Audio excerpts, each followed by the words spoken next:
everybody's famous. Like clockwork, I blow it all. Then get some more. Get you somebody that can do both.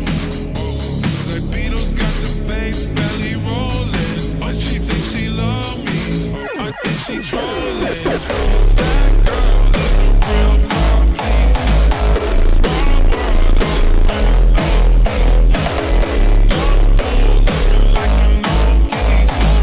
Release the cash, what's the boss, all these. Fine girl still tryna get in. Niggas bad for whatever reason. Smoke in the air, hands drink.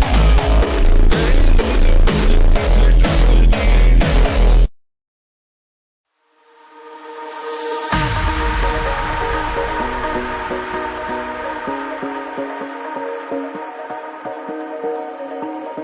We'll go so far as we please. Giddy up and gold mine, different place, different time. All the stars are in their prime. Pastel trailer parks are so bright to hide the dark. All is quiet in the yard.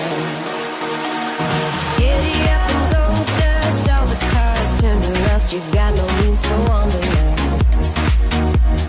Pastel trailer parks, all is quiet in the yard. If you are so frequently in love, if you prefer it all to me, then my love, you go down the longest road to nowhere. You fall in apart and you're just left there. Hold me down, hold me down. Hope we'll be fine.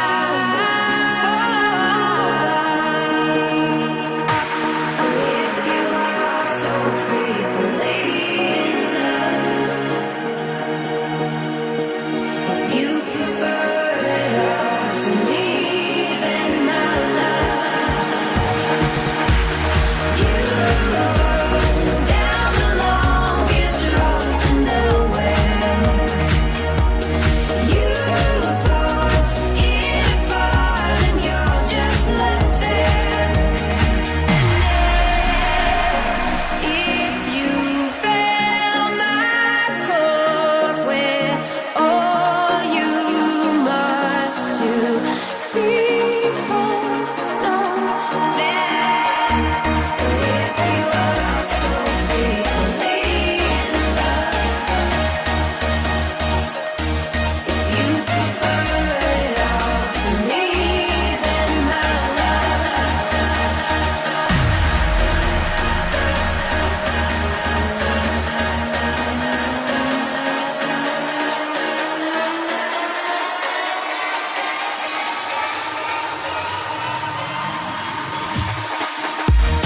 you go down the longest road to nowhere. You fall in apart and you're just left there.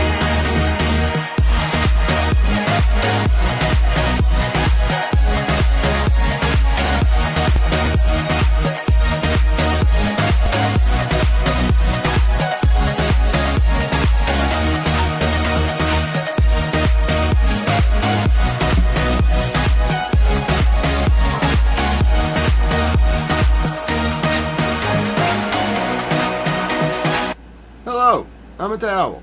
Where are my lower thirds? I gotta fix them. How are you? I'm a towel. Good to see you all. We got quite a day. We got a lot of things going on. We got regulatory things to talk about. We thankfully don't have too many, bombs falling to talk about. That's good.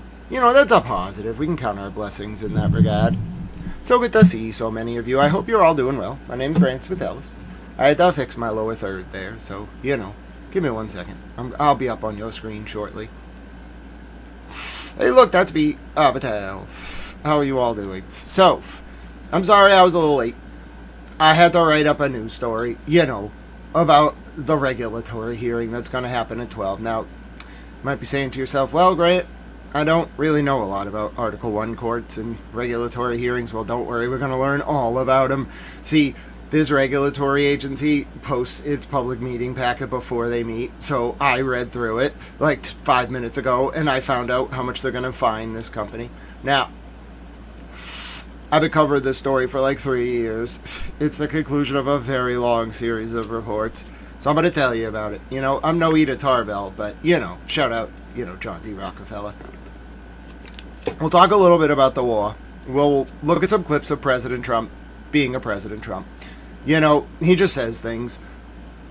For the most part, outside of southern Lebanon and a little bit of Gaza, there's not a lot of bombs falling. I can't say that holds for Russia and Ukraine. The President Putin lost his mind the other day and bombed a cathedral, like a 1,000-year-old UNESCO World Heritage Site. I don't know what the hell's going on with him. So then Ukraine, they delivered a response, and they blew up a lot of refineries in Moscow. Moscow got hit pretty hard. Damn Ruskies. I don't know why they gotta bomb the cathedrals in Ukraine. I understand people get all mad, but when you start bombing cathedrals, you make me mad. So I was all mad. Anyway, the European Union had a G7 meeting yesterday and today. They gave Zelensky a bunch of weapons. They were mad about that cathedral bombing. It was bad timing by Putin because the G7 is now going to back Zelensky, which is pretty obvious. The G7 did throw out Russia. They were the G8 until they threw out Russia. All right, so we'll talk about that. Then Mr. President threatened to bomb Iran again. I don't think he's being serious. He's just tired because he had to fly to France. And then he stayed up late to go to the Palace of Versailles. Which, I would stay up late to go to the Palace of Versailles. So anyway, we'll talk about that. Then I'll tell you all about this regulatory agency. It's interesting. It's going to be a quick meeting. Then, today's going to be hell. Alright, I hate to say it. But I'm on a very strict, time deadline today. Because there's this Colin Albert motion to compel hearing at 3. Now, I know a lot of you want to watch it. We're not allowed to watch it live. Judge Kildea does not allow live streaming for any reason. He's very strict. So you don't want to make, whatever side you're on of this case, you just don't want to make Judge Kildea mad. So nobody live streams it, but I will be recording it. It's going to be later this afternoon. Then I'm going to live tweet it, and then I'm going to post it with a write-up. All right, so that's going to happen. And then if I have time, I'll go to the press conference. But I'm not making any promises. Today's a very busy day, and then I got other things to do. And I just found out something that really made me mad. You don't understand. You don't understand, some of you. It's going to get bad. Not related to the Cannabis Control Commission press team can breathe a sigh of relief. It has nothing to do with you.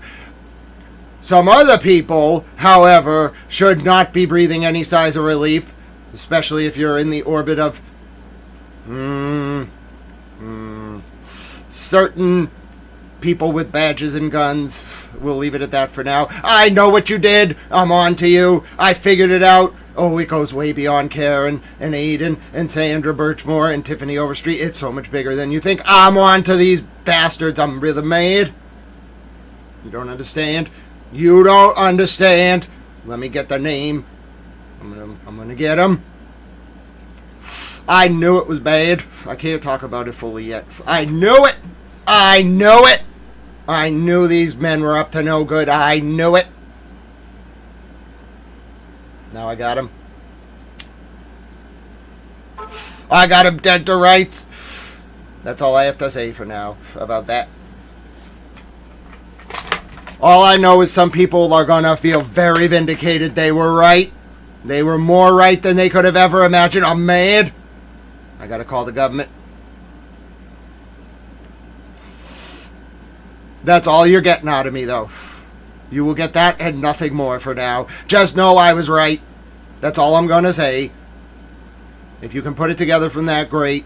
If you can't, fine. All I know is I was right. I was so mad. You can't just tell all these things. I didn't have time to process it. Now I'm all mad. Anyway, that's got to be huge. like big, very big. But I can't talk about it yet. I have more things to run down. But I already know. I know the name. He's still out there. He doesn't do well under IA interrogations. I'm gonna get him. You can run, but you can't hide. Not from the system of oversight in this government. I'm gonna get you. I know exactly who it is, too. I can't talk too much about it. Just know I was right. And it predates all of this. I was right. I'm gonna get him. He can't handle interrogations. He's gonna crack like a nut. He's either gonna sing like a canary or spend the rest of his life in federal prison. One of the two. Now I'm really mad.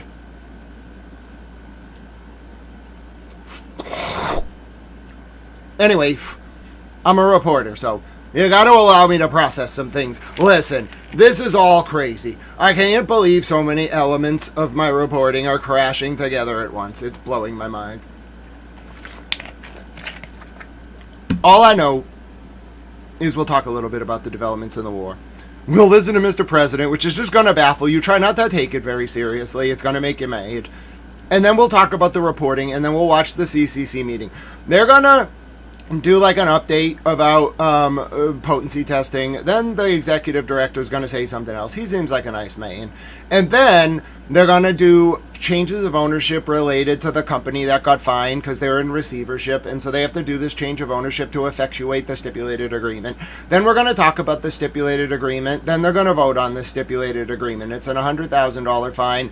2 of their owners lose their licenses. We're going to talk about what a stipulated agreement is, how ALJs work. This didn't go in front of an ALJ. It was an agreement like to avoid. It's like ADR, alternative dispute resolution, within an Article 1 court.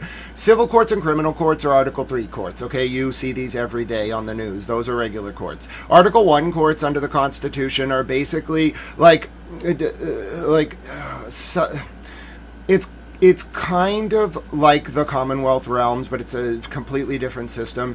You have this like devolved form of administrative law that comes from Article 1 that allows government, like legislative bodies or even courts, to set up administrative agencies. And within the administrative agency, they do 2 things. They write rules. What does writing rules mean? They take an enabling statute, in this case 94G and 94I, and they interpolate it into regulations. In this case, 935 CMR 500.000 and 935 CMR 500.001. That's the rulemaking part of the agency. Then, walled off within the agency is an enforcement division that includes administrative law judges. An enforcement division levies fines for violations of the regulations. It's a self-contained system that runs parallel to the Article 3 courts. You always have equitable rights of relief, and you can actually petition for a writ of certiorari under Chapter, I want to say 90A. I might be wrong about that, maybe 130. Anyway, you can petition for a review in the Superior Court of an action taken by an Article 1 regulatory agency.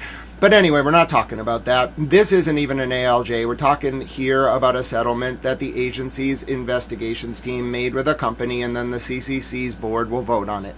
All right? That's what we're going to talk about in order. And hopefully they do it quickly. It's not actually that much. It's a 13. I've seen like 50-page enforcement actions. However, it's a little weird. Like, this agency has fined people millions of dollars. Like, they fined one of the testing labs for a rule that wasn't even a rule, like millions of dollars. And they fined some other company like millions of dollars for like 2 pre-rolls or something like that.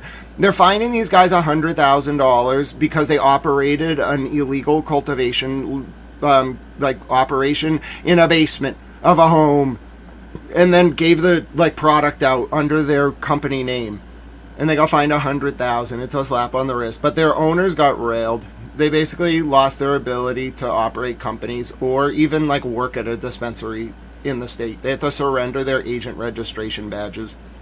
And that's like the corporate death penalty. Alright, and then they also had to give up the company. It was brutal. I mean, the fine is $100,000, but the actual punishment is much worse, I suppose, now that I think about it. Silent dogs, you can't be, if you're going to run a regulated company in this market, you can't go to a basement of some home and grow product at the same time. Like, if you're regulated, you have to do it in a regulated environment. You can't be growing it in somebody's basement and slapping your label on it. That undermines the entire regulatory system, and it's dangerous too. Do you know how dangerous it is to grow in Massachusetts if you don't know what you're doing? Botrytis, bud rot, mildew, it's everywhere. We have very intense growing conditions. So, in any event, that's what we're going to talk about, and then we're going to watch the meeting, and then the latest I can stay until is 2:45. I am not missing this Colin Albert hearing. You couldn't pay me to miss this Colin Albert hearing. I'm watching that damn hearing. It's going to be the craziest thing I've ever seen in my entire life. I'm covering, now that I realize it, I'm covering 3 things simultaneously, and that Karen Reed, John O'Keefe civil case is actually bifurcated into 4 cases, which is even more absurd. I feel bad for Judge Gildea, but I reiterate, do not make him mad. He gets really mad. He's a great judge, but you don't want to make him mad.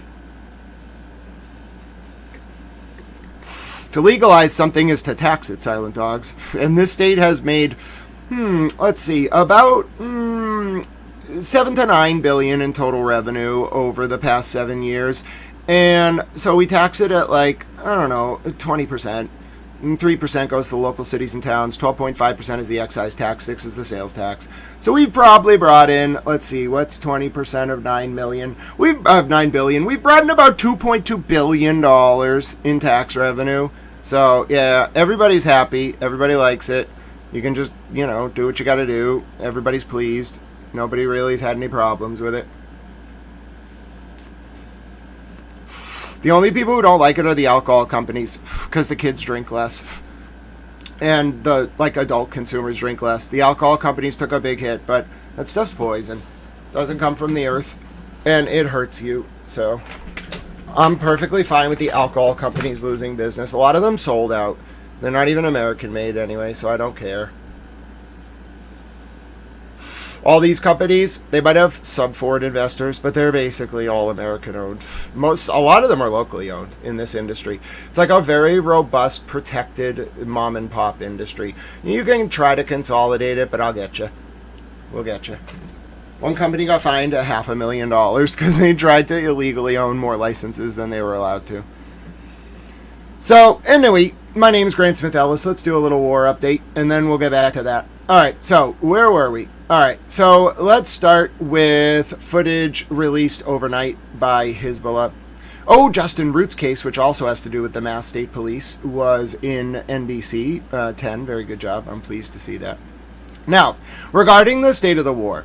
Alright, there have been 100 violations of the ceasefire in South Lebanon by Israel since this agreement was announced. Iran has been threatening, basically, if Israel will not stop bombing southern Lebanon and will not withdraw its troops, then Iran's going to attack. Iran's waiting for Mr. President probably to green light an attack on Israel. What that means is that Iran can't just bomb Israel to stop Israel from attacking southern Lebanon. They need Mr. President Trump to endorse it.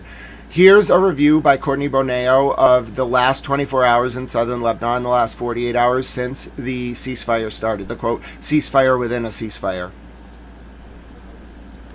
I'm reporting to you from the city of Nabatea. Despite the new ceasefire or ceasefire within a ceasefire, whatever this is, being in effect, the Israeli army has violated it almost 100 times at this point, conducting airstrikes and artillery shelling in this area, as you can see behind me. 4 people yesterday were killed and 4 people were kidnapped by the Israeli army. And again, a couple of days ago, my friend Hadi Hittite was targeted and struck by an Israeli drone. He was attacked not far from here where the smoke is billowing from. I saw his x-rays last night. His body's full of shrapnel and he's lucky to be alive. As someone who lived through the last ceasefire period, I'm not sure why anyone thinks this time is going to be any different. I hope that I'm wrong. I would like nothing more than to be an out-of-work war correspondent, because this is exhausting. And Americans, your tax dollars are paying for this. That's Courtney Boneo in southern Lebanon. There is no ceasefire. There's only been one attack by Hezbollah in the past 24 hours on Israel, but Israel is not respecting the ceasefire. They're trying to advance. They're trying to take territory in southern Lebanon. This is crazy. You're looking at IDF vehicles this morning advancing on Hadath, which is in the south of Lebanon. And this is causing the whole peace negotiation to break down. Because Iran's not going to just let them do this. Hezbollah was part of the reason Iran was able to fight the war the way they did. It's very complicated. Just know that Hezbollah and Iran are very close.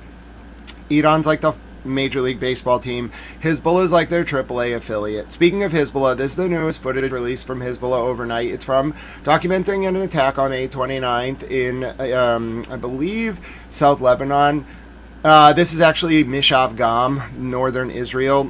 So it was released overnight, but it's from May 29th. Let's take a look at it. You can see how Hezbollah uses HPV drones to kind of counter Israeli army positions. Hezbollah isn't really attacking civilian buildings like Israel does. Hezbollah goes after army positions, which is also why it's so weird that Israel frames Hezbollah as like this outlaw organization when Hezbollah probably shows more restraint in how they target than Israel does.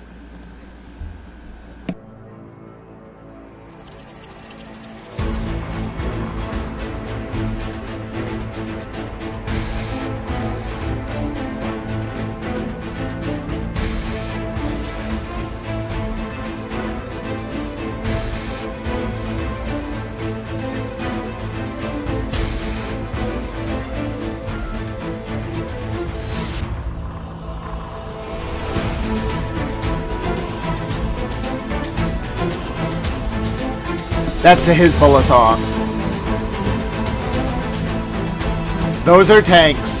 But they're like, no, we're not going to hit the tanks. They decide to go to the base itself. This is Mishav Gam. They're looking for soldiers or like artillery, anything they can hit. But notice they're not, they could hit civilians, but they're not. But that drone, these drones are dangerous. You must understand, they're targeting at will. You can't stop these things. And then they go after an army position. And look at, so there's drone, that's anti-drone netting around the very valuable tanks. And then this soldier is pinning down the anti-drone netting and he gets caught. They don't show the actual attack on him. Oh, hello, Towel Girlfriend. You're wonderful. I'm so sorry I missed you. Hello, Mr. and Mrs. Sweeney. Towel Girlfriend is so wonderful. We'll be here whenever you show up, Towel Girlfriend. I hope you're having a wonderful day. Same to you, Mr. and Mrs. Sweeney. And so, just to give you a sense, that's anti-drone netting on the right. And what Hezbollah is doing is they're countering the anti-drone netting. So what is happening here is they probably would strike the vehicles in the open. But they notice they're not being fired on. They're doing this in real time. It's a feed from the drone. And so they go over to the actual base, and then they notice the anti-drone netting, and then what they're doing is they're looking for something outside it. They pick up on a soldier, and they go for the attack. I imagine that soldier was injured, but I do not have confirmation. Now I'm going to show you Moscow overnight. As I mentioned, Moscow struck a cathedral that was in a 1,000-year-old UNESCO World Heritage Site. Ukraine decided to respond by striking inside the Russian capital city and blowing up an oil refinery. There's no sound in this, but you'll be able to see the hit. And that's a Ukrainian drone. And it hits right in the middle of the Russian capital. There's a lot of air defenses between Ukraine and the Russian capital. Taking you now to St. Paul, Minnesota yesterday, where a number of people started attacking the federal courthouse. I was this is like black bloc tactics. There were some people that got arrested for, I don't know what they were doing. They were like organizing a signal group to like track like federal agents or something. I don't know. And a bunch of these like black bloc guys attacked the federal courthouse. I don't like to see this. You can have strong opinions on various cases. I've seen the gambit. I don't want to see anyone attacking a courthouse. That's absurd. And these what are the U.S. Marshals supposed to do? They're not like, what can they do? They use pepper spray. They're trying to get them out of there. But these guys are using black bloc tactics. They're trying to rip open the door and storm the courthouse. What do they think they're going to do? Get in there and, like, grab the people, the defendants, and free them? No. Fuck you! Okay. Damn black bloc. Stop cussing.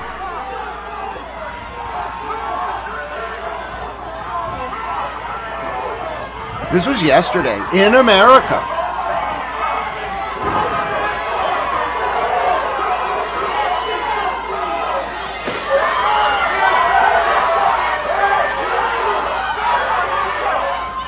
Fuck you!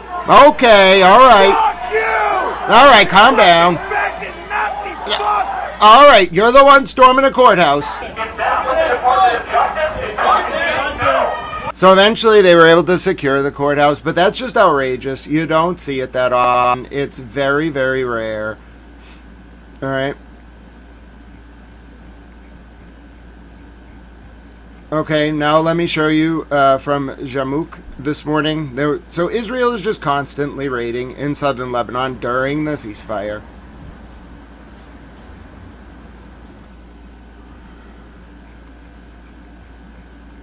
All right, now I'll show you Mr. President Trump's remarks in the last hour at the G7 summit. Here we go. Is the text of the agreement now final, or are you still... No, it's not final. It's a memorandum of understanding, and if I don't like it, we'll go back to shooting at them, dropping bombs on their When head. do you expect the wording? If I don't like it, if they don't behave, we'll go right back to dropping bombs right smack in the middle of their head. Okay? Because they misbehaved for 47 years.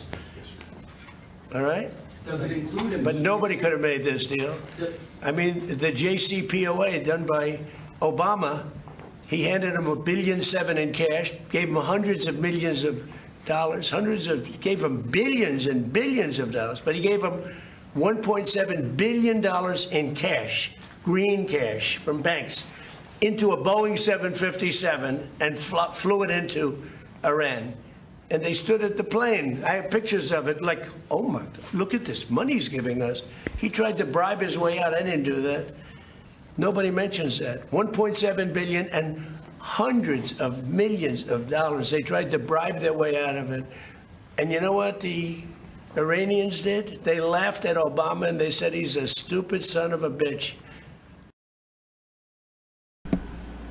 Oh, wow. Okay. Thank you, Dee Dee Tames, for that extra context. It reminded me of almost like the Sacco and Vanzetti trial when Black Bloc used to storm the courthouses. I was a little worried that's what was going on. Seems like it's a little bit more political than that. Doesn't seem like it was just like a subversive, movement. But I always get worried when I see courthouses like being stormed. Yeah, politicians use a lot of rhetoric. Let's see what else Mr. President had to say about Israel and Lebanon. Israel's fighting Hezbollah too long and too many people are being killed. And you don't have to knock down an apartment house every time you're looking for somebody. Because there are a lot of people in those apartment houses. And they're not all Hezbollah, that I can tell you. And I suggested to Israel to let Syria take care of Hezbollah. Because to be honest with you, I think they do a better job of doing it. And I didn't like Syria. I didn't like where 2 hours before we're signing the agreement that there was an attack in Lebanon, in Beirut. It wasn't like in the southern side, and it was in Beirut. I did not like that. I let them know that. I didn't like it, not at all. But I think that Syria, he's pulled that country together amazingly quickly. He's very capable, and he's been very good for me. He's protected everything that I've asked he's done. And if Israel can't do the job without killing everyone else, he'll do the job. Syria will do the job. What? Okay. Whatever you say, Mr. President. Syria will do the job. Okay. But also, listen to what he's saying there. He really is not pleased about Israel bombing in Lebanon. So you can say what you will about Mr. President Trump. He's very firm on Lebanon. It's because he has a family member from Lebanon. I tried to tell people. It's like no one saw this coming but I saw it coming because I know that Mr. President Trump likes the country of Lebanon. Every time Israel screws around in Lebanon, Mr. President gets really, really mad. Like, abnormally mad. When he's mad, he normally takes it out, like, by proxy. When he's furious, he just will critique you straight out. So, Israel's in a dangerous position with Mr. President right now. Also, God bless you to water under the fridge. The stalwart defender of the Great Lakes and the unhurrieds and the razors and the goats. Alright, speaking of goats, I actually have a few goat videos I can show you. Now, I need to warn you. Our goats did get saved, okay? Our goats did get saved, but they did cause a little damage, okay? They were, you know, in somebody's house in South Lebanon, before we do our CCC update. They were in somebody's house in South Lebanon, and, you know, they caused a little damage, our goats. Now, we love our goats, so we're going to forgive them. But, yeah, let's just say they caused a little damage. More than a little damage. You know, I'm really happy that the goats got saved. Truly, I'm thrilled. But, yeah, you're going to come to find out that the goats, you know, as they got saved, may have damaged the house. Now, some of my goats didn't damage a house. They were just being goats. But yeah, we're gonna have to look at this. We're gonna have to look at the goats. Okay, I found him. Now, so I have an update. When Mimi watches this, she's gonna be thrilled. Yes, Tiffany Bob, you know it's coming. Listen, these just 2 days ago. This is the scene from June 15th on the Zifta Highway. The goats are returning to South Lebanon. Look at them. Look at all those goats. This is new goat footage from June 15th. The goats are safe. At least for now. Israel better not hurt those goats. You don't understand. You don't understand, ladies and gentlemen. We've waited months, 3 months, and now the goats are going back home. Now, this next footage, I do want to warn you, the goats, while they were left alone, you know, they caused a little damage, okay, to this man's house. Now, I'm glad they're all safe, okay? I am thrilled that all these goats are safe, but, like, you know, I don't know if they understand how to live in a home. Like, goats are good at a lot of things. They are not good at living in homes. They're very bad. In fact, I don't know how that man's going to clean his home. You know, they're probably going to have to hire. I think there's going to be like a cottage industry that develops in southern Lebanon, because that home needs to be cleaned. Like, I'm thrilled the goats found shelter. You know, they just made their own shelter. They're pretty smart if you think about it. But yeah. Oh, thank you, Michael Brown. I am thrilled that the goats are safe. Even the goats that stayed in southern Lebanon, you know, they managed to be safe too. But, you know, it came at quite a cost. I feel bad for that man. I don't think his home's ever going to be the same again. He's certainly going to have some stories to tell his grandchildren. Now, you may have heard, moving on, related to southern Lebanon, you may have heard Courtney Boneo, as you can see, talking about a journalist who was hit by a bomb. Oh, Mo Bitches, thank you so much for that star. I love those jewels. They're so wonderful. God bless you. Also, take a look. You heard Courtney Boneo mention a journalist was shelled during a live report. Take a look. This is the Press TV journalist who was hit. The area behind me, as you can see, there is heavy drone activity in the vicinity. And of course, the destruction, the amount of destruction is very strong. The Israelis did try to destroy the entire area.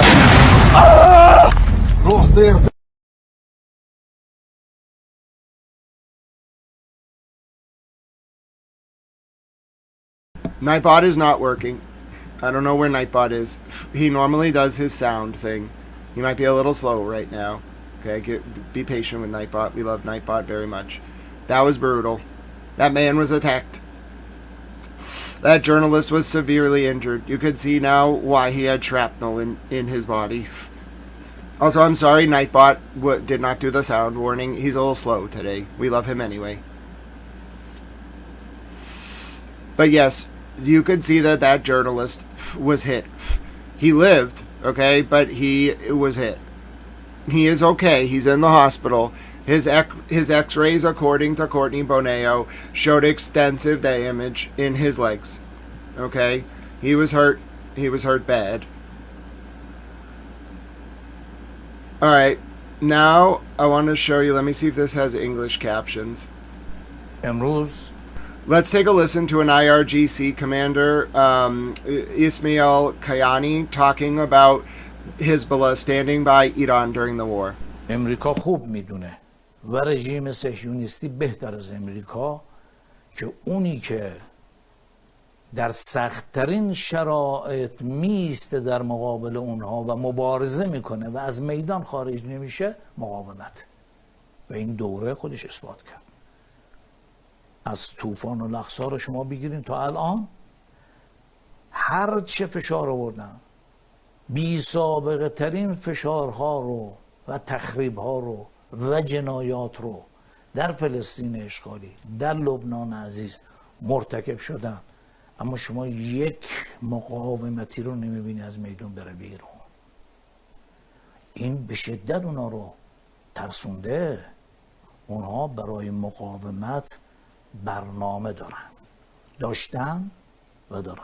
این فرصت رو فکر کردن که فرصتی شد که خب در این جنگ با مقاومت هم یک درگیری جدی داشته باشن. خبر نداشتن تمام برادران مقاومتی ما، اینو من باید بگم، وظیفه منه، حالا شاید دیگران نتونن بگن، که از مدت‌ها قبل که احساس خطر می‌کردن وقتی خودشون جمع می‌شدن کنار هم و ماها هم حضور نداشتیم به عنوان جمهوری اسلامی، همشون میگفتن توی نبرد با امریکا ما باید پیش قدم باشیم، نذاریم ایران دچار مشکل بشه، بدونی که کسی یک کلام ازشون خواسته باشه.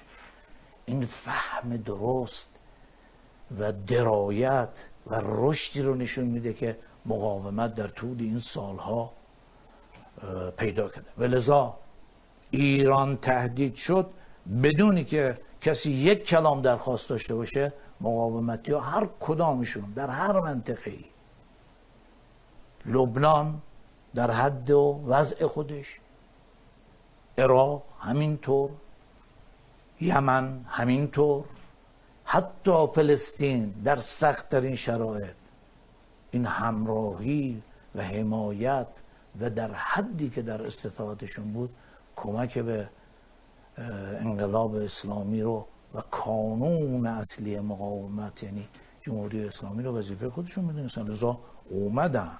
اون اتفاق افتاد، اون وحدت ساحات اتفاق افتاد و همه میادین، همه میدان ها با هم متمرکز شدن در ضربه به دشمن. همینطوره.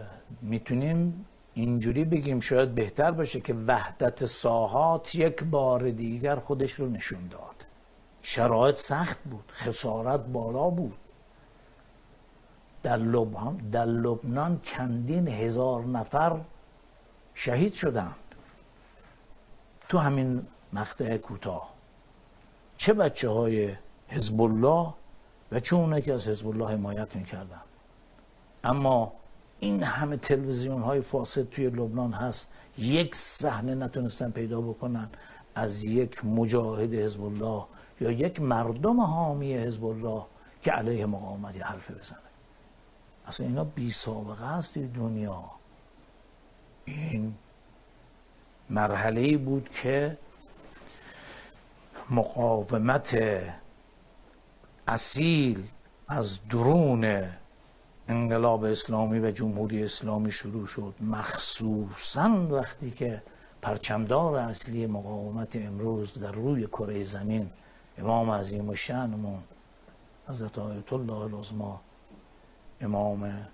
امام خامنه‌ای شهید، وقتی ایشون رو شهید کردن این موج همه جا رو فرا گرفت و الحمدلله به برکت این خون و تلاش و اهتمام جدی که فرزندان مقاومت در مناطق مختلف داشتن، یک مرحله علیرغم همه خسارت‌های زیاد افتخارات بسیار بزرگی آفریده شد که انشالله ادامه خواهد داشت.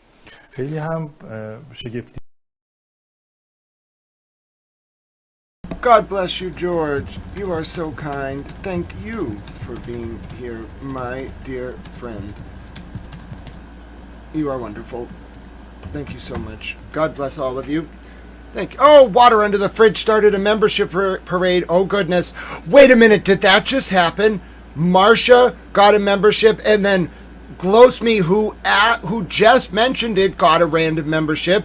And then the Warthog and Colors of Angels and Scottish Lash. Marcia, you got a towel membership from the one and only Water Under the Fridge. Look at that. What a combo there.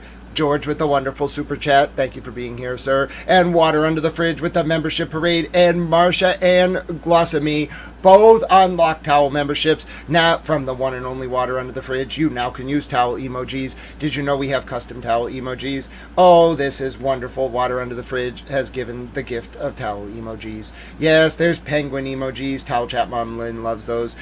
Towel Chat Mom Bunny's dog, Kofi. Hello, Kofi. You're a dog. You are also an emoji. There's a goat emoji.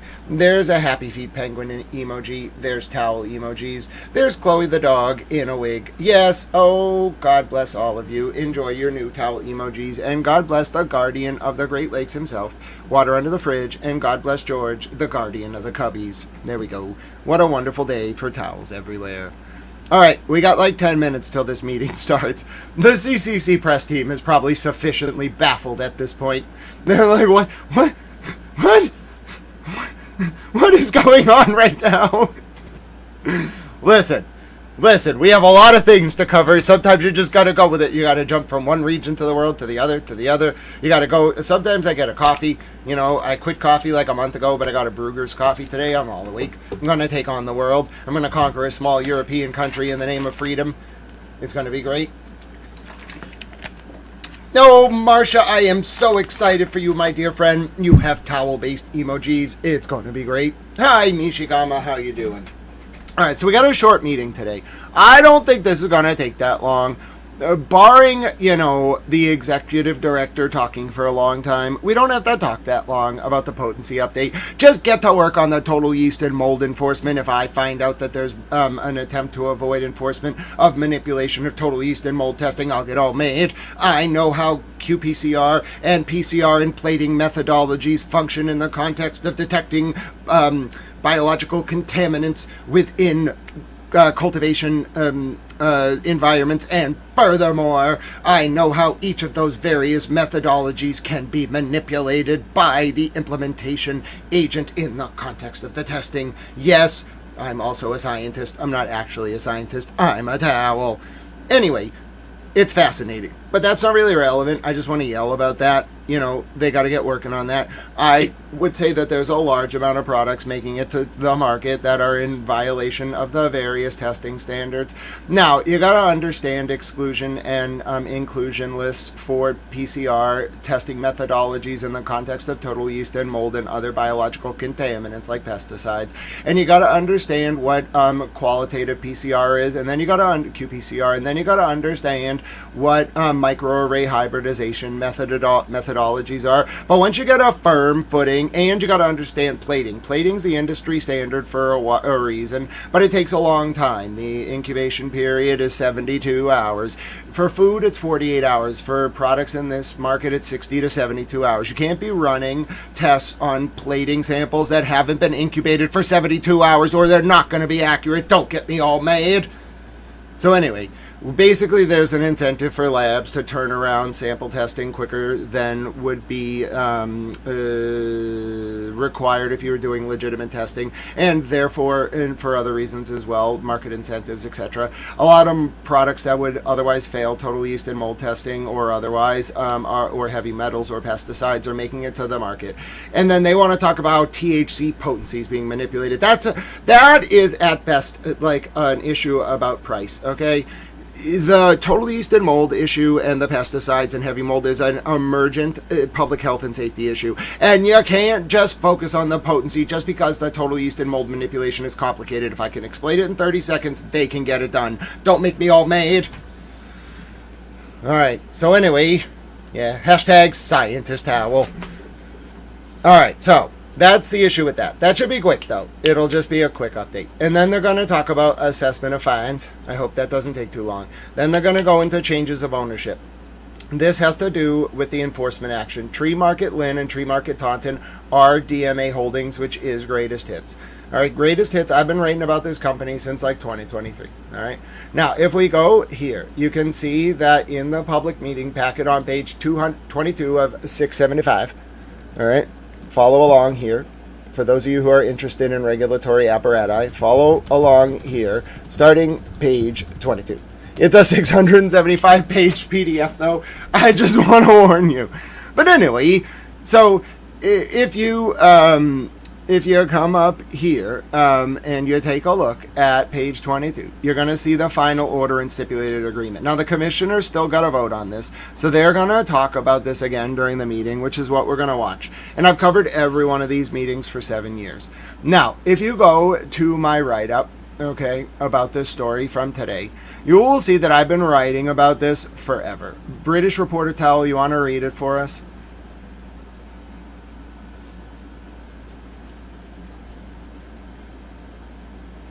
Go ahead. New. Massachusetts CCC to fine Greatest Hits $100,000 for illegal cultivation after multi-year investigation. Grant Smith Ellis. By Grant Smith Ellis. Date, June 17, 26. Time, 11 a.m. After many, many years, the Massachusetts CCC will vote today to fine troubled operator Greatest Hits in the amount of $100,000 for the illegal cultivation of products at an unregulated location. The agent registrations in the name of company executives Red Jordan and Joe Villatico will also be surrendered. Source starting page 22 http URL. The company, strangely, also has close connections to former CCC executive director Sean Collins by way of company lawyer Nick Adamopoulos, who now owns a consulting company in the orbit of the adult and medical use industry with Mr. Collins. Another company director, Joe Villatico, also faced a number of troubling criminal charges over recent years. The firm is currently in the receivership process. More as I know it. I will have coverage of today's 12... Alright, so it boils down to a lot more than just this.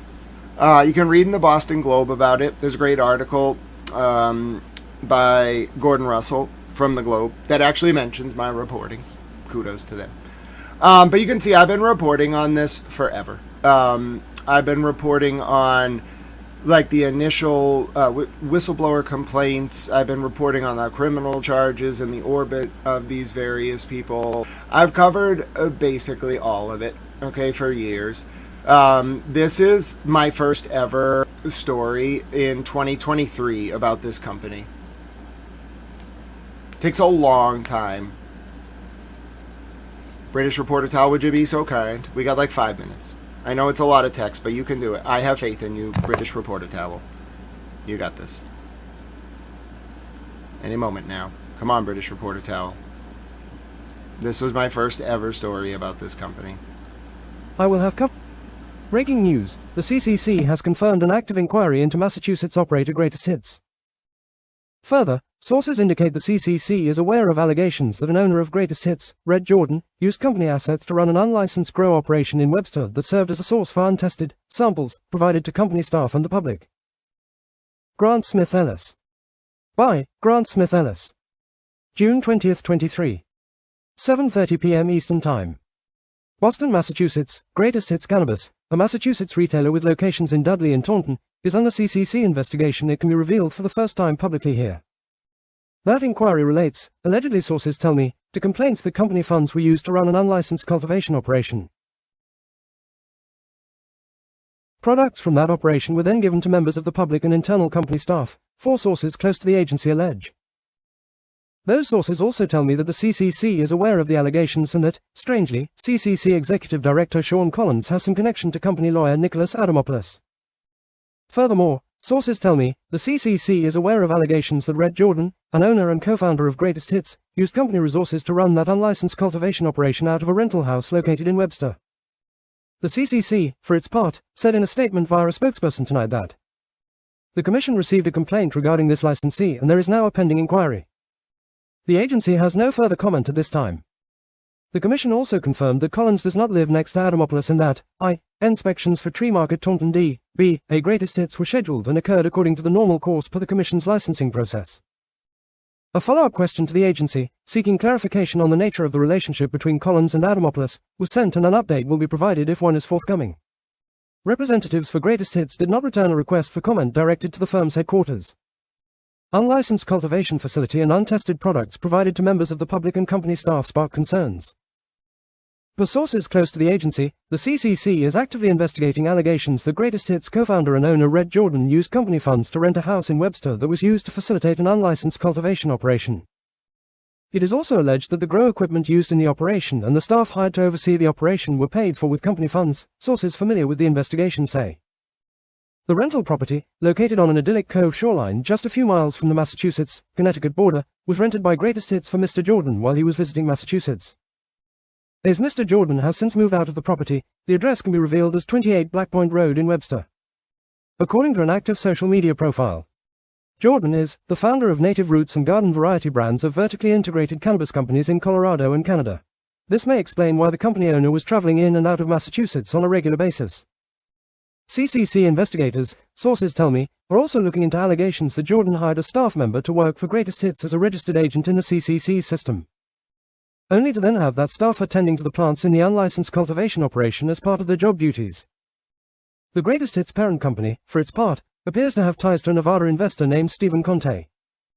Mr. Conte, according to public internet records unearthed by this reporter in February of 2023, played a role in setting up DMA Holdings, LLC, which would go on to become the parent company of Greatest Hits Cannabis.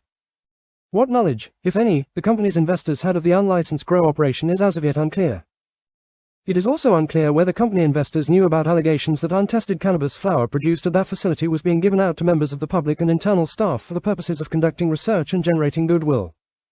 Untested cannabis can pose an extreme risk to consumers due to the potential for mold, bud rot, and other contaminants to infect plants during the cultivation process, in particular in New England. Such public health concerns are also compounded by the safety issues presented by having large quantities of cannabis, up to 200 or 300 1-gram joints at a time, were stored in an unsecured office drawer, per sources, freely accessibly. Many of the CCC's stringent oversight requirements are designed to ward off just such safety issues. In fact, CCC Executive Director Sean Collins has connection to company lawyer Nicholas Adamopoulos, say sources. Further amplifying concern within the CCC, sources tell me, is the fact that Agency Executive Director Sean Collins has a connection to Greatest Hits attorney Nicholas C. Adamopoulos. If Collins' alleged relationship to the company will have any impact as to the agency's ability to look into the firm, and in particular allegations that untested products were given to staff and members of the public after being grown without a license in a rental house paid for with company funds, is unclear. All parties presumed innocent. This is a breaking story and will be updated. Related posts. This is going to be a wild week in the world of Massachusetts grassroots policy circles. Okay, we don't need to do related posts. Today, July 3rd. Okay. Now, then we had this update. Go ahead, British Reporter Tal. We'll take the meeting in a second. This was 2024. Breaking. Joe Villatico, ex-CEO of Massachusetts dispensary Greatest Hits, charged with felony assault on a pregnant person. Grant Smith Ellis. By Grant Smith Ellis. Date, the 6th of December 24. Time, June 12th. 5:30 p.m. You got that wrong. Joe Villatico, the ex-CEO of Massachusetts dispensary Greatest Hits, has been charged with felony assault on a pregnant person. Earlier today, I reported a whistleblower presented testimony about the company's ongoing legal troubles, in the context of a closed-door hearing on Beacon Hill Tuesday, http URL. Previously, I reported on the nature of that investigation, involving an illegal grow operation and product moving across state lines, http URL. I then followed up with a report on the connections between former regulatory body executive director, Sean Collins, and a lawyer associated with Greatest Hits, Nick Adamopoulos, who, after Collins left the agency, opened an industry consulting firm together, http URL. Now I know the meeting's More starting, as I know it. but I gotta tell you, I worked really hard etc. on this story. Take a listen to this one. Breaking news. Massachusetts operator Greatest Hits and government regulators with the CCC, potentially under investigation by Massachusetts State Police and the DEA, per whistleblower testimony to state lawmakers on Tuesday. Grant Smith Ellis. By Grant Smith Ellis. Date, the 6th of December 24. Time, 7 a.m. Eastern Time. As Massachusetts CCC faces potential Thursday protest related to the potential return of staffer suspended for serious abuse allegations, new testimony presented to state lawmakers by an industry whistleblower and made public for the first time here, indicates that former agency executive director Sean Collins may have been personally aware of multiple instances of illegal conduct by regulated operator Greatest Hits, and that such conduct was ignored because of Collins' close ties to company lawyer Nick Adamopoulos, despite investigations opened into Greatest Hits by the CCC. Now, if you're wondering, what are they going to find them for today? You'll hear it in maybe an hour. It's exactly for this. So if we go through the findings, they're paragraph 53 on page 7. This is what they talk about. That specific cultivation facility at Black Point Road. That specific one. I nailed it. I had this from the jump 3 years ago. Not that I mean, it's important as a reporter. I don't really care about the credit. It was more important to me that people be held accountable. All right. I don't know if this is the start of accountability or the end. It's always hard to tell. The government, obviously, by definition, is very political. So, but yeah, 3 years. A report I did in, I don't know, a couple of days. It took a while to act, maybe 3 days to write it. And then you got to reach out and you got to see who's going to comment, who's not. It took them 36 months. But yeah, I had it down. I had it. I nailed it. And they're getting fined $100,000. And then their owner, that guy Valatico, and Jordan both have to surrender their agent registration, so they can't be involved in companies. You got to have a badge. So, yeah. Thank you very much, Marsha and Bunny, and water in the fridge. But yeah, I worked really hard. It took a long time. This is a very complex story. It involves a lot of overlapping circles. There's more to it than just this. But I don't want to get, first of all, I don't want to get ahead of anyone or anything for any reason. And I don't have any comment about anything related to that. However, we will watch this meeting and we'll let the commission talk about it. Alright? And I'm a Tao. And I don't know nothing about nothing. I don't know what the government is. Never heard of the government. What's the government? I'm a Tao. Alright, so we're going to watch this meeting. It's kind of interesting. I like watching it. They talk about government things, and corruption, and fines, and being the government. And then I just watch it with you. And then I gotta go. I'm not staying past 2:45. I gotta go. I'm watching that Colin Albert hearing. I gotta record it and live tweet it. I gotta do all this stuff. It's loading up for you now. They normally start on time. The chair's pretty good with that, so they'll probably be talking already. Oh no, it's gonna be annoying again.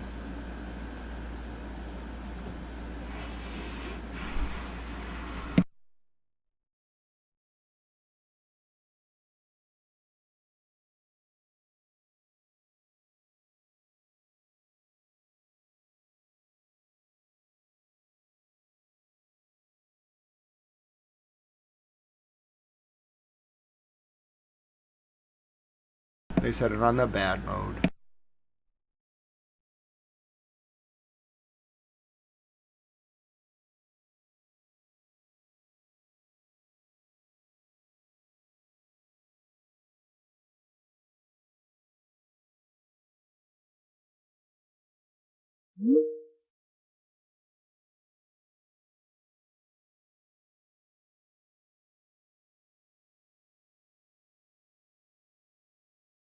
It's real, they have Control to do it Commission this way. to order. All right, let's go. This meeting is being held remote pursuant to Chapter 2 of the Acts of 2025 and is being recorded. Commissioners Delevato, Wilson, and myself are participating in today's meeting. All votes taken today will be by roll call. We have a full agenda today that I will generally summarize. We will start with opening comments from the commissioners, followed by a vote on meeting minutes, then the executive director and commission staff report before we proceed to staff license recommendations. There are 2 change of ownership recommendations and 2 enforcement actions. Please note that the enforcement actions listed as item 4 on the agenda will be taken out of order and addressed immediately following the executive director and commission staff report. We will then proceed to staff recommendations on change of ownership, followed by commission discussion and votes. There is one item under discussion, under commission discussion and votes, Chapter 65 of the Acts of the 2026 regulatory package. For those that tuned in last week, this is the follow-on to the emergency regs that we had discussed last week. I'll ask that the commissioners wishing to comment or ask questions during any part of the meeting raise their hand to be recognized. All right, so why don't we start with commissioners' comments and updates, and I will start with Commissioner Dell'Abate. Any thoughts? Excited to be here, meeting 3. Also, what is this, 3.5 weeks? So we've hit the ground running, working great with the team, working great with RED and General Counsel and team. So excited for today, lots more to come, and I will turn it back to you, Chair. Thank you, Commissioner, and over to you, Commissioner Wilson. I don't have much more to add, so we're very similar to Commissioner Dell'Abate. I will just add, and this, I think this will come up during the discussion, is I've been chewing on some of the things that we discussed at our last meeting. I think we've been having very productive conversations, really getting to some issues. Terrific. Thank you, Commissioner. Appreciate that. Okay, our first item of business is the minutes for approval, and it's one set of minutes from our first meeting, which was the May 28th, 2026 public meeting. And if we have those up, now I know we have been provided those minutes in advance. I did have a chance to review. Any questions or comments from either of the commissioners? No. All right. Do we have a motion to approve? So moved. Do we have a second? Second. And roll call, Commissioner Dell'Abate. Aye. Commissioner Wilson. Aye. And Chair Harding, aye. So moved. All right. With that, I'm going to move it over to the Executive Director and Commission staff report. Thank you, Mr. Chairman. 2 of these reports that we're going to be given to the commissioners for general information on process were on last week's. We moved them to this week, and you'll have the Enforcement Council, First Assistant Enforcement Council, provide general updates for reports related to enforcement actions and some of the things, especially assessment of fines, that will be relevant. We later on in the agenda will have enforcement actions for you to review. With general counsels here as well to represent the board in that discussion. So I think it'll be timely and set the table for you all coming in as in your adjudicatory role. So we will start with those 2, but it will flow nicely with the rest of the meeting. And I will turn it over through the chair to our enforcement counsel who will go through one of 2 presentations that they have teed up. Mr. Chair. You enforcement. Turn my button on. Over to you, enforcement counsel. Thank you, Mr. Chair. Thank you, Executive Director. So we have 2 brief presentations just to update the board on a couple of projects that we have been working on. The first one, which First Assistant Enforcement Counsel Jacob Nielsen will be presenting on, is relative to the shelf audits to confirm potency accuracy, or labeled potency accuracy. And then I will go through kind of our new process for assessing the initial fine assessments when we identify a violation. So with that, I will pass it over to Counsel Nielsen to speak through the potency inflation bulletin update. Mr. Chair, if I could just interrupt for a second. Yes. Our agendas aren't always in the same order as the my words, the order at the top, the summary where all the things are. So what page of the packet are we on? I think right now we are just on the agenda, but we are about to go into the potency inflation. So I've got that. If I go through the most recent packet.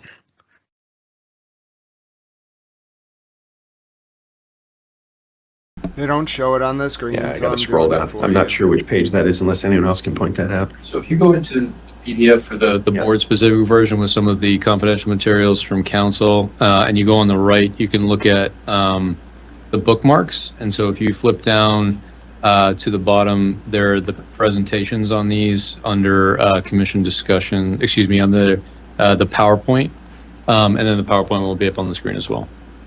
And is there a page associated with that? I hear you too, but I'm with Commissioner Wilson. Page in that PDF in our 681 page pack is 658 is where the presentation starts. Okay. Good question, Commissioner Wilson. And I just got there myself. And Thank you for bearing with us, Enforcement Council. of course, and Mr. Chair, we also had included in the Why general do I public have it meeting up materials before packet, the staff? Come on. the text Come of on, the guys. bulletin that we are referring to as well. So if it would be helpful, I can share a link to the commission website in the meeting chat. So you will. That would be helpful. It's Thank page you. 659 in the public Mr. packet. Chair. Yes. So where I'm at is, I'm on page 666 in our packet, and it's, the title of the slide is Auditing the Accuracy of Label Potency. Is that what we're discussing? Okay.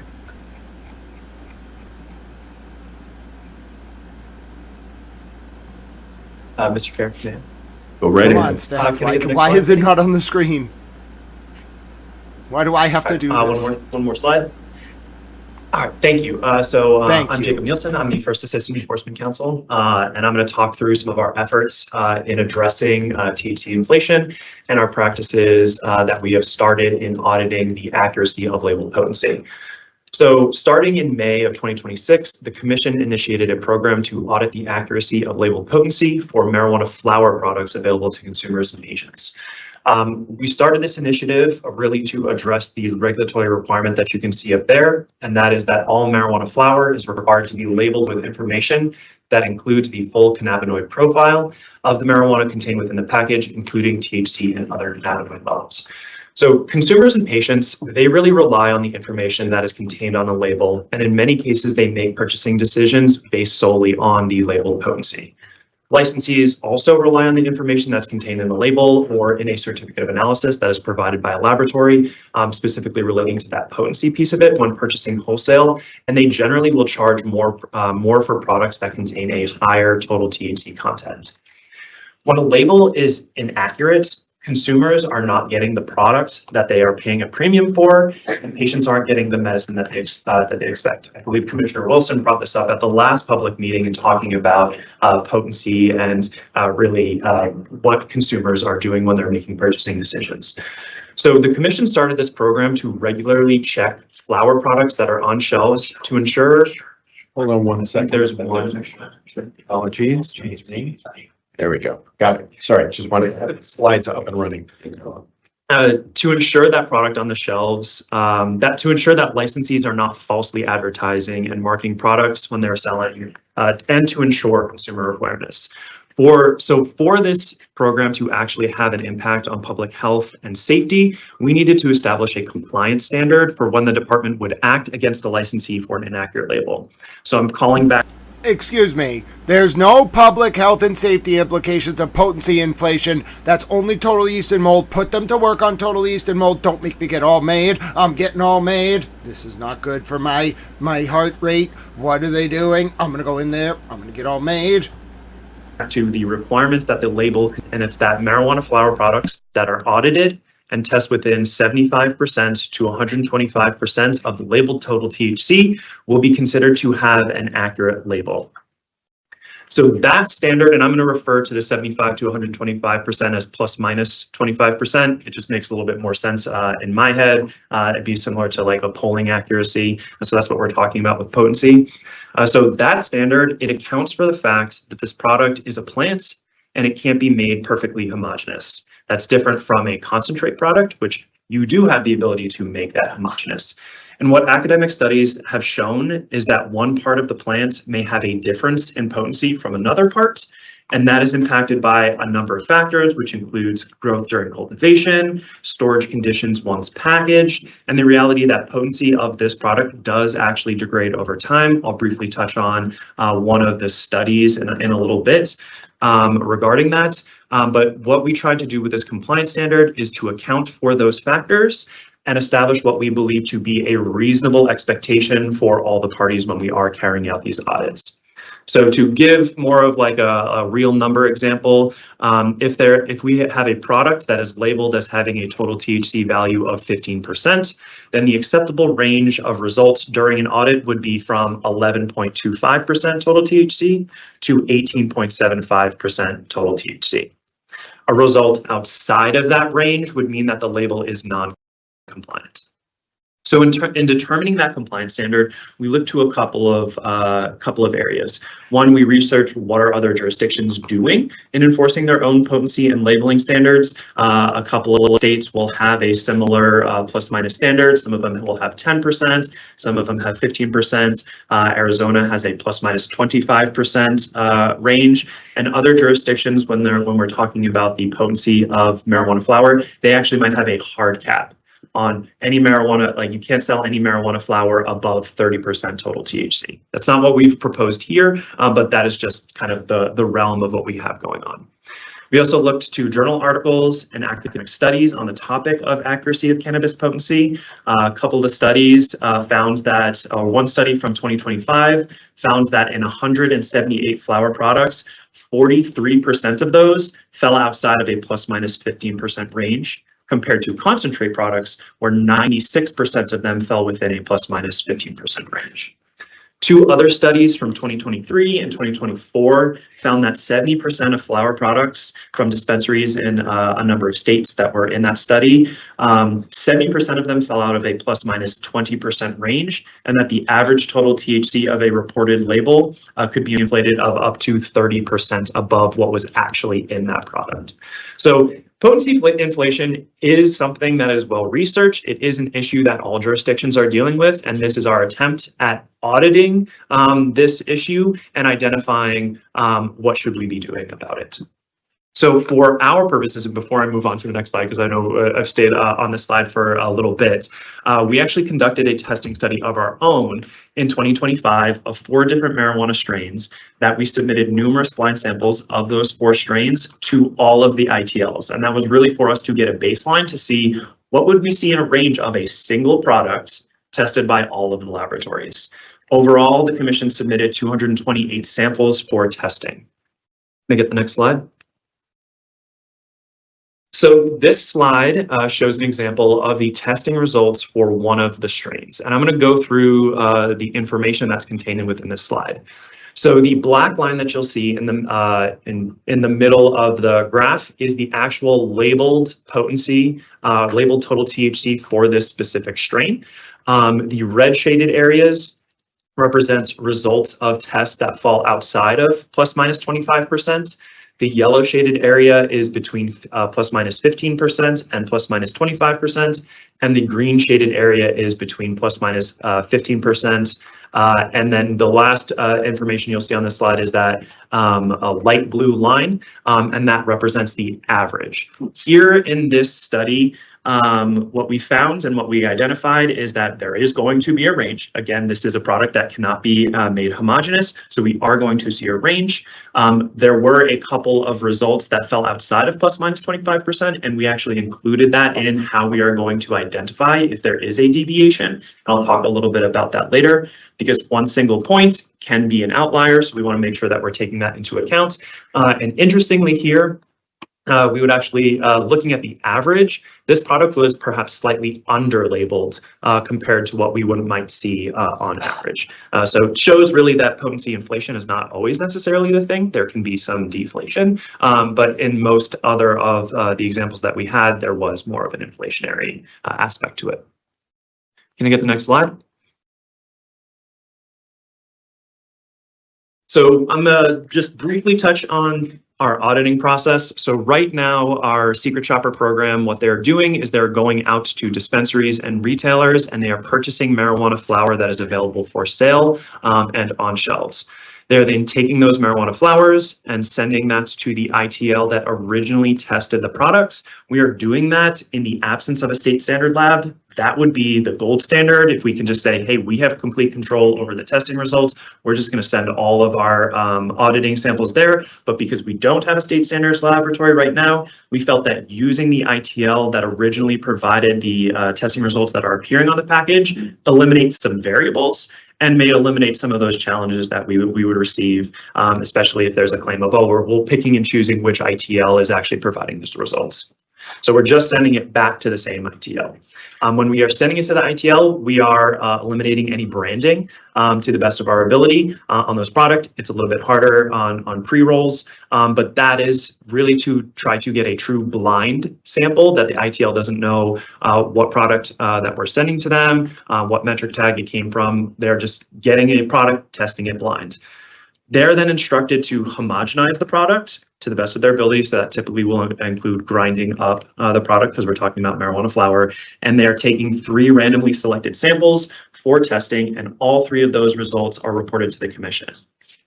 And we are doing that really to eliminate, because what we'll do with If one of the commissioners doesn't say, why aren't we also doing this for total yeast and mold? My head is gonna fall off. I'm gonna go bash it against a wall. I'm not actually gonna do that, but you don't understand. This is bringing me back to these old days where I would just get so frustrated. I would start yelling at the government. I'd just start yelling at while they were streaming. I'd be covering it and just yelling. This is outrageous. Why are we applying all of these man hours and all of this knowledge to studying potency inflation when the emergent public health threat is total yeast and mold? The reality is total yeast and mold manipulation would reveal 50% of the products on the market are a threat. Now, you want to argue about whether 10,000 colony forming units per gram is an appropriate standard for total yeast and mold? Fine. You want to argue about whether there should be an inclusion and exclusion list based on certain types of yeast and mold? Fine. But that's not the regulations. You got to go through the process. You got to change them as they are. It's a solid limit. It's a firm limit, 10,000 colony forming units per gram. If you can't meet the damn limit and you're cheating the total yeast and mold testing, you're putting product out there that consumers who might be sensitive to those various biological contaminants are consuming. And you want to tell me about how much effort you put in to tracking down potency manipulation. I'm mad. I'm furious. This is a completely inverted priority structure. These people should have been given homework to do this for total yeast and mold. I'm going to yell about it until somebody makes them. Damn government. Making me all mad. Putting people at risk. Because what we'll do with the 3 samples is we'll take an average of that. So that's I to agree, try and Marcia. eliminate any of the outliers. So inaccurate label, and they can follow that process and challenge the commission. So those are our efforts with attempting to address potency inflation and auditing the accuracy of labeled potency. This is where we are starting. We're really concerned with our ability to sustain this project, to sustain this initiative. So right now we're starting with potency, and then our next efforts will be to start addressing some other contaminants such as total yeast and mold, heavy metals, pesticides. We are going to get there, but we want to make sure that this program works first. And once we get to the other things, we'll try to address them as well. And we'll have to establish other standards, especially when we're like for potency, having that plus minus 25% makes sense, but that might not make sense for total yeast and mold, heavy metals, etc.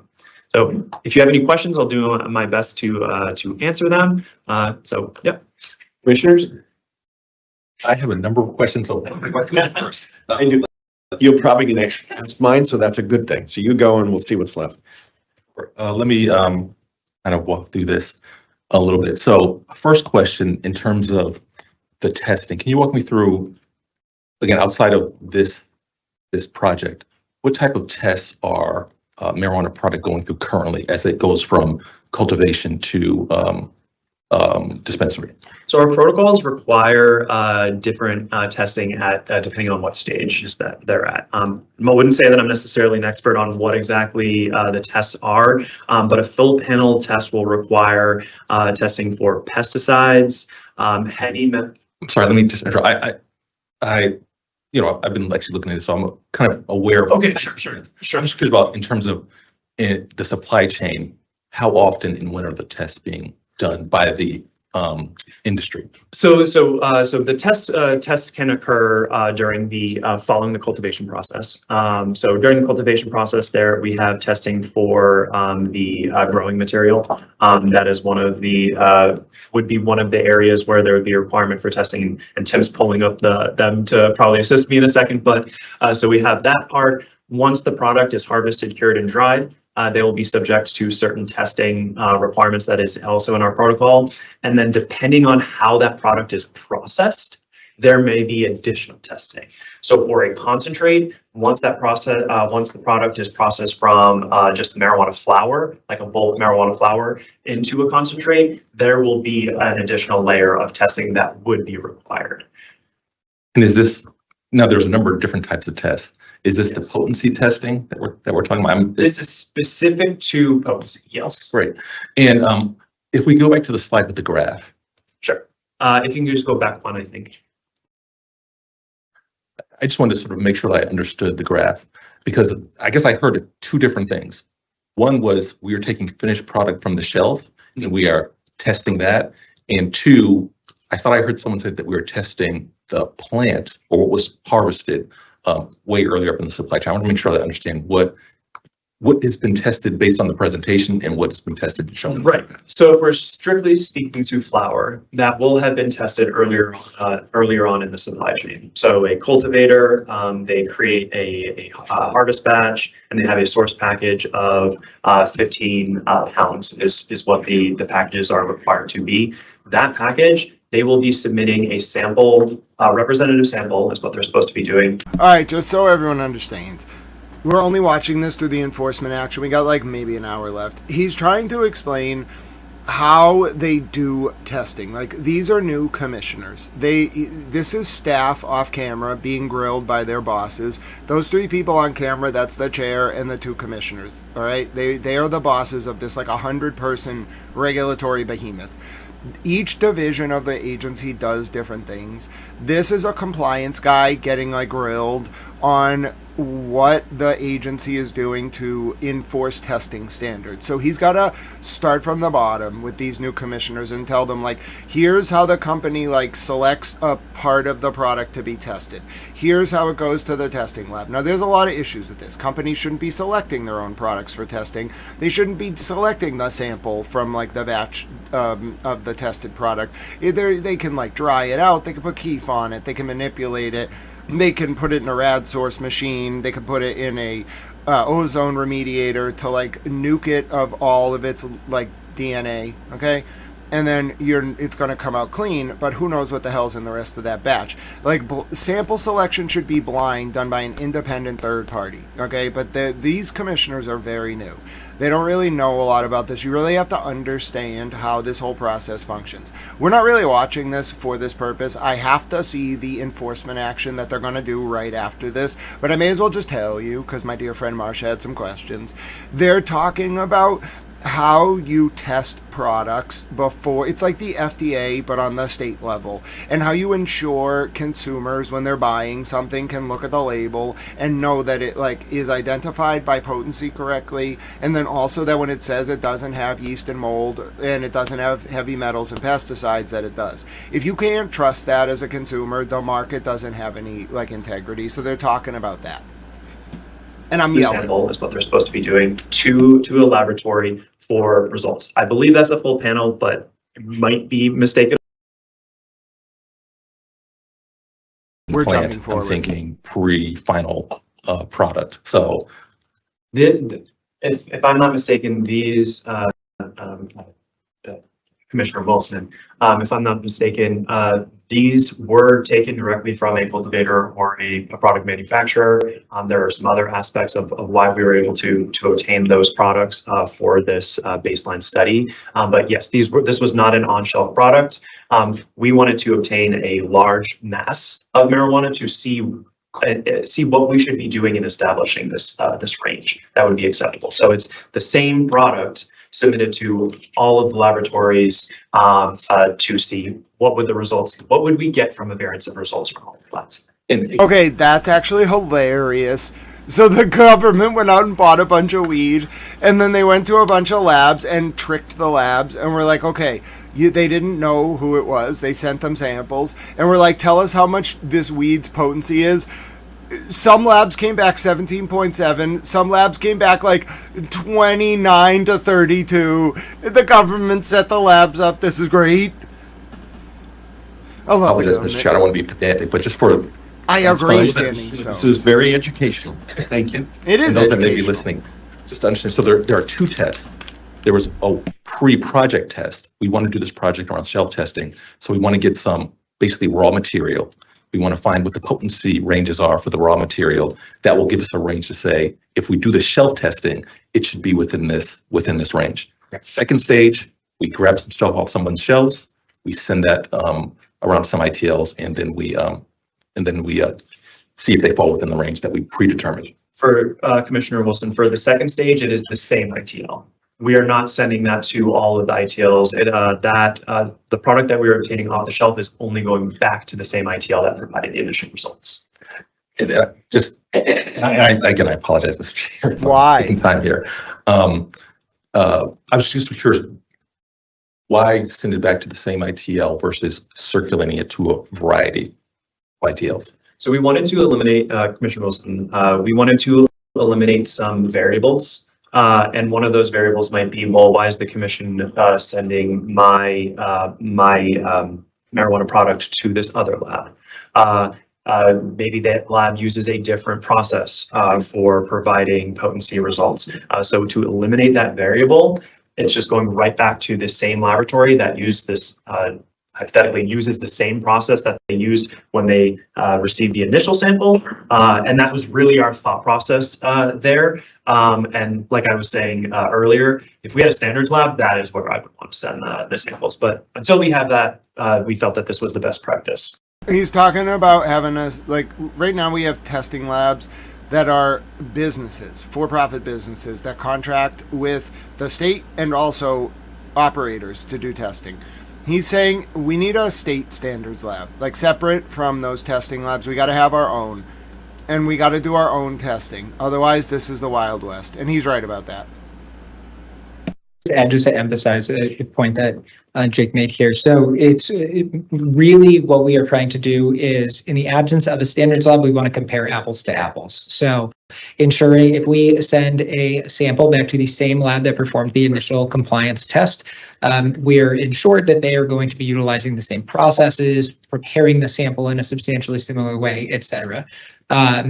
The ideal, like Jake noted, would be a standards lab. If we have that yardstick, which we are able to use to then compare all labs to, and then that is kind of our in-house state expert, or even not in-house, but our state expert in cannabis testing that could assist us with determining what that standard is, what our kind of gold standard would be for those tests. We would ideally like to use that, and perhaps there would be some conversations, I'm sure, with kind of labs or making sure that we're adapting this process to account for that new resource. But in the absence of that, like Jake noted, some labs may use slightly different processes or techniques in testing for the cannabinoid profile. And some of those little tweaks could have I'll say a statistically significant effect on the final potency that we would see. Like as just pointing at this chart here, you can see that all of these samples came from the same harvest or production batch, and we saw results that range from about 18% THC to about 30.5% THC. So that is a pretty significant range. When we're looking at the individual labs, we saw that those results were much closer together. And every individual dot here is a particular test performed by a lab, and each lab got, depending on the strain or package that we sent in, there was 3 to 6 samples that were sent. So we did receive a number of different results from each lab that we were able to inform our compliance determination using. And then one more question. Before we move on to the next topic, I may have some comments after everyone's head around, but just the last question I'll have on this is for the notification. So the labels are put on by the manufacturer. Are the notifications going to the manufacturer, the dispensary, the cultivator, all three, some subset? It would be the cultivator. The whomever packaged and tested that product, that is where the notice will go. So yes, it would have some follow-on impacts to retailers who are selling it, but our audit really is of who was responsible for those testing results. That's the licensee that we would be auditing. I'll save my comments for the end of the thing. That's great. Commissioner, any other follow-up questions? Commissioner Wilson took my question about who receives the notice. So thank you. That was also one of my questions. And you nailed a bunch of mine, but I do have one kind of overarching question, which is, are we looking for nefarious players or accuracy, or both? Mr. Chair, we're looking for both. There may be some nefarious players, as we have seen that there have been a number of complaints about potency inflation. We have done some audits where we have seen the label of potency is 30%, and then the results of what is actually in the package is like 11. So that is something that we want to make sure that we are addressing.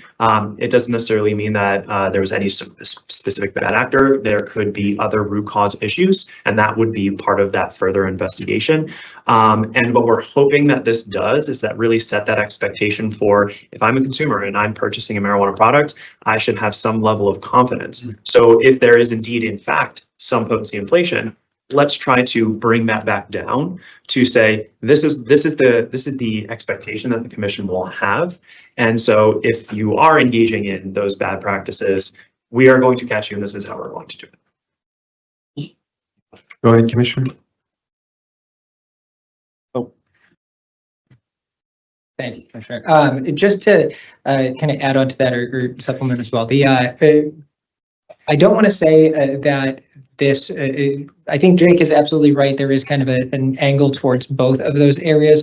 I think what our initial intent or our primary focus here is to ensure accuracy. We want to make sure that patients and consumers understand what they are purchasing and that those products accurately reflect, or the label accurately reflects what is inside of the package there.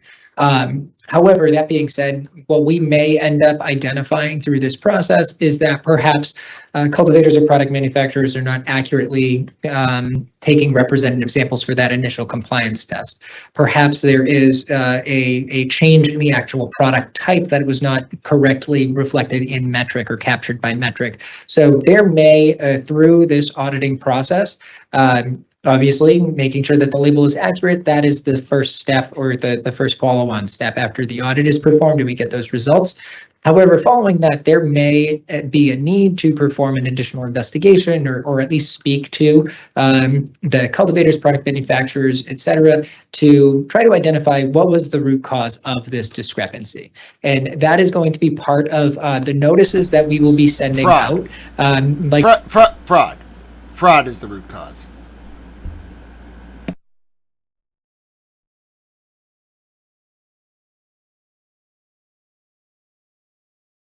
The label is inaccurate. So we will have to be in communication with folks throughout the production or that kind of chain there. It begs another question, and one of the assignments that Commissioner Wilson's going to be taking point on around testing. And when I hear about different labs testing different ways, it begs the question, why? Why not have a standard? And again, not for today, but I know that's an interesting one, as we start to look at that, because as you said earlier, apples to apples. Mm-hmm. And it's kind of hard when you got apples, oranges, bananas, and, kumquats out there. So, and for another day, but Commissioner, you had another? So that was actually Tim, you spoke on it already on ensuring that's not a lab issue, because my question is, if someone's in the red light zone, is there a lab that is consistently in the red light zone? That would tell me that we need to look at that a little bit more carefully to figure out what's going on there. And to Chair Harding's point, if we have 11, very, different testing labs, different processes within each, I'm assuming different technologies, there's discrepancy that will be there. So not a conversation for today. Yeah, so. Very helpful. Very much appreciate walking us through, and very good questions, Commissioner Wilson, as well. We have another question? Yes, Mr. Chair. I just want to make a statement based on some of the feedback we've had after an initial discussion of this. Obviously, the bulletin and all those things are in the packet, and you're kind of going through the logic with the team today. Some of the feedback I had received previously was this means, since we're now focusing on THC potency, we're not focusing on public health and safety. So just want to make sure that it's understood. This is being built out for a variety of reasons. I think you've all gone through in your Q&A, But certainly, THC potency falls more in the category of consumer protection, making sure people are getting what they're purchasing. But total yeast and mold, metals, pesticides, and the things that fall more under the public health and safety impacts the workers in the industry, impacts patients and consumers is still very much a focus. This is not taking away from that, but this is something that we know we need to build in. And I think so far I've seen also just as feedback that I think it's possible they're listening. They try. I try. Hello, oh sweet nothing. We're here with you in spirit. Listen, I try not to abuse it. I'm well aware. Obviously, it depends on what's being covered. I'm well aware the government listens. Okay, clearly. The ED's like, well, I just want to address this critique that that I made like 15 minutes ago on the stream. So anyway, it's a good way to get things done. I don't know. I'm not offering it in good faith. I'm glad they're responding. That's all I wanted to hear. Literally, I was going to they were like, we got to say something or he's just going to get really bad. So yeah, that was good. I'm glad they said that. That's all I wanted to hear. But it was just a very nice, carbon copy of my critique. And, I'm not a commissioner. I'm a towel. But they know if it goes unaddressed, it will fester. And then eventually I'm just going to show up and be made. And I don't, yell, but I have some tough questions. So they're like, yeah, we should get ahead of this one. That was a smart decision. They have somebody watching, and they tell the executive director, he goes up on the mic, he's like, oh yeah, we should say this. Good job, 10 out of 10. The government, look at how responsive and effective the government is. 10 out of 10. You all got to see that happen live. I'm sure a lot of you were like, wait a minute. I know, it's great, isn't it? Hashtag, I'm a towel. Is a reasonable approach from so far the feedback that I've got. I hope as you all are meeting folks in the industry, as you get on board it as well, you bring any thoughts back that you get. But as of right now, I just want to make it clear to folks that yes, the THC potency focus falls more in the consumer protection area and addressing any concerns of consumer fraud. But total yeast and mold, metals, pesticides, the things that fall in the public health and safety, those are not falling to the wayside because of this focus. So I just want to make that statement as I promised individuals I would. Thank you for that. Commissioner, hold on, if I can just make a sure. Go ahead. So I just want to say, again, I've sort of taken the lead on the labs and ITL topic. So first, I just want to say, great work. This is exactly what I think the commission should be doing at this right. And I want to just, again, we're not going to resolve this, making decisions at this meeting, but I just want to give a preview, a little bit of some things that I'm looking at. And something that particularly strikes me is that there's a lot of testing done basically right after harvest. And I've heard stories around particularly like cherry picking, which pieces of the harvest, we've got a bunch of regulations about how you do that.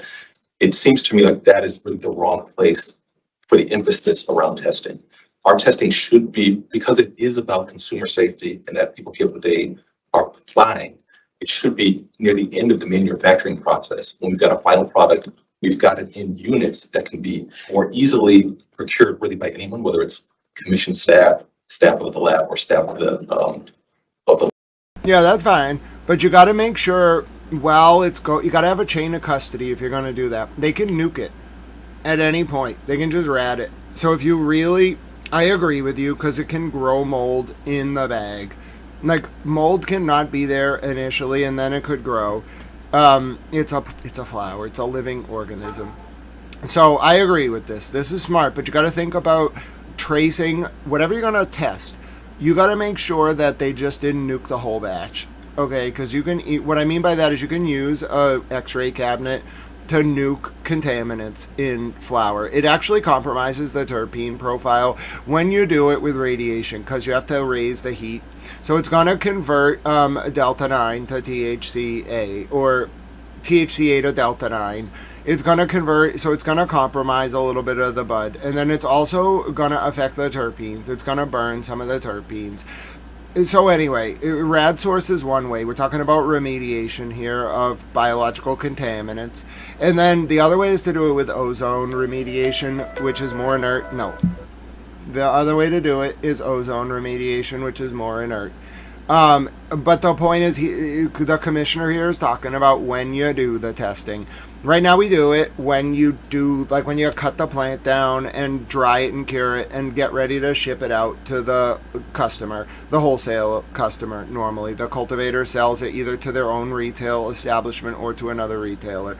So they're testing it then. He's saying, why don't we wait till it's all packaged up and then sent out and then test it when it's like in its retail metric tag packaging? The cultivators are going to hate it. That's hard to cheat. This guy's smart. Genius. Good job. 10 out of 10. Hashtag government. Licensing.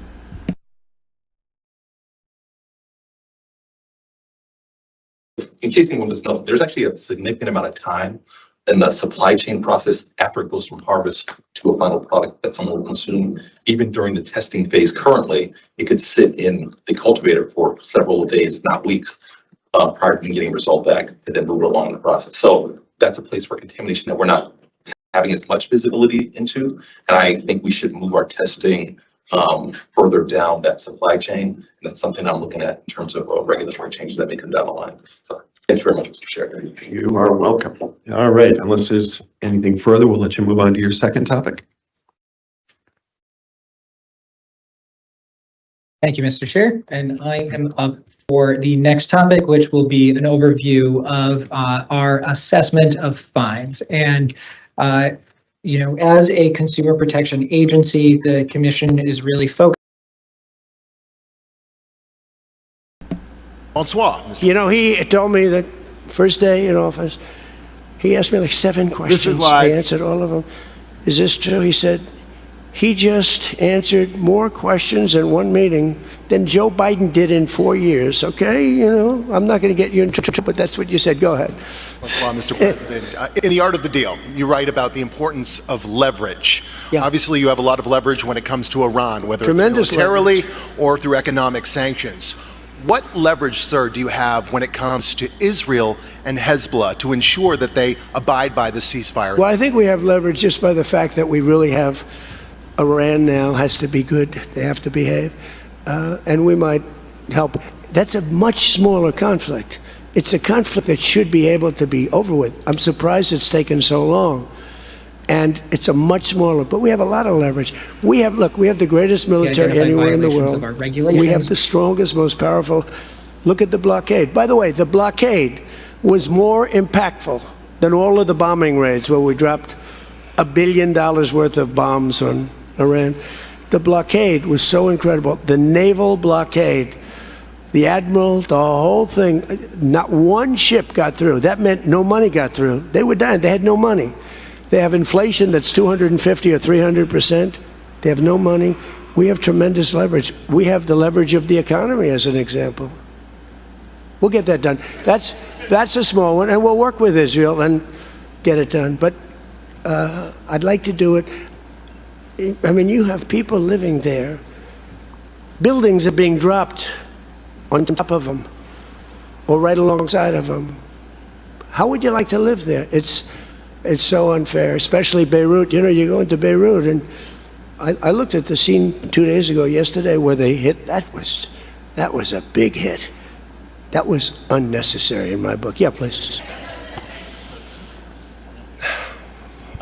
2 questions. If you could clarify something you said just a few minutes ago. One of the goals of Epic Fury going into it, you said was... Say it again. Speak up. Sorry. One of the goals of Epic Fury, you said going into it, was to destroy Iran's ballistic missiles and its capabilities to build more. Yeah. Why is it acceptable to you now that they keep some of that capability? And Iran is... What are they keeping? What are they keeping? They have less than other nations now. We knocked out probably 84, 85% of their missiles. The rest of them are underground. They can't even get them out. You know, the other night's raid, I think it was on the first night, we knocked out hundreds of their missiles. Actually, by mistake, we were hitting an area, and you can sort of see when the bombs are going off, and then you see one that looks like, wow, what happened? A lot of missiles knocked out. No, but what are you going to do? Let's spend another 2 weeks and give them none. They don't want to be firing missiles right now. They're going to have a hard time rebuilding. And if people from the Middle East, you know, if people want to invest, and again, they don't have to invest at all, but if they do want to invest, it does have oil. It does have probably a future, but it's going to take a long time. But are you going to let the 91 million people starve to death? I mean, one of the things I was very intent on, they have water desalination plants, very good ones. I could have knocked them out in 5 minutes, just like I knocked out Cargill and I knocked out everything but the oil. I said 25, it was so complete. The only thing there is the pipes coming with the oil because I didn't want to ruin the world market because they do a lot of money. But I didn't want to do that, no. It would have been so easy. It would have been easier, and I would have satisfied a group of 10% of the people, but it would have been the wrong thing to do. And it could have caused an international depression. Maybe not. Iran's position has always been that their nuclear program was for civilian purposes. If they come back after the signing of this and say they want to continue to have a civilian nuclear program, is that acceptable to you? Well, I've said to them always, I say, look, you have probably the third largest oil reserves in the world. What the hell do you need nuclear for? You need nuclear for some electricity? So I've always felt that way. So we've been pretty tough on that. You know, it is a little hard, though, when you say that somebody wants it, other people have it, other adjoining states have it, and you're not letting them have it for purposes of electricity and things like that. It's always a little tough. They want it for a deterrent. I can't believe he's saying some of that. This is wild. This is live. If you have to use a little common sense, please. New York Times, please. Thank you, Mr. President, for the question. Now that you're approaching a new phase in this conflict with Iran, can you now say whether you will hold anyone in your administration accountable for the strike on a school that killed more than 100 children on the first day of the war? No, if it was a fault, and as you know, that's under investigation. It's such a strange question to be asked at this date, because you're talking about a long time ago, but nobody did that on purpose. I guess you'd have to say about them, what about the thousands of soldiers that they blew up when they opened their car door? What about the thousands of people that were killed by Iran? No, mistakes are made. The war is nasty. But I know it's under investigation, and I could have a report for you tomorrow, or I would ask Pete. Oh, no. Okay, I just want to jump in and say no. The answer there is there was a new type of missile. It was, first of all, they weren't the only children who died. A 1-year-old died. I saw her get carried out from the rubble of an apartment building.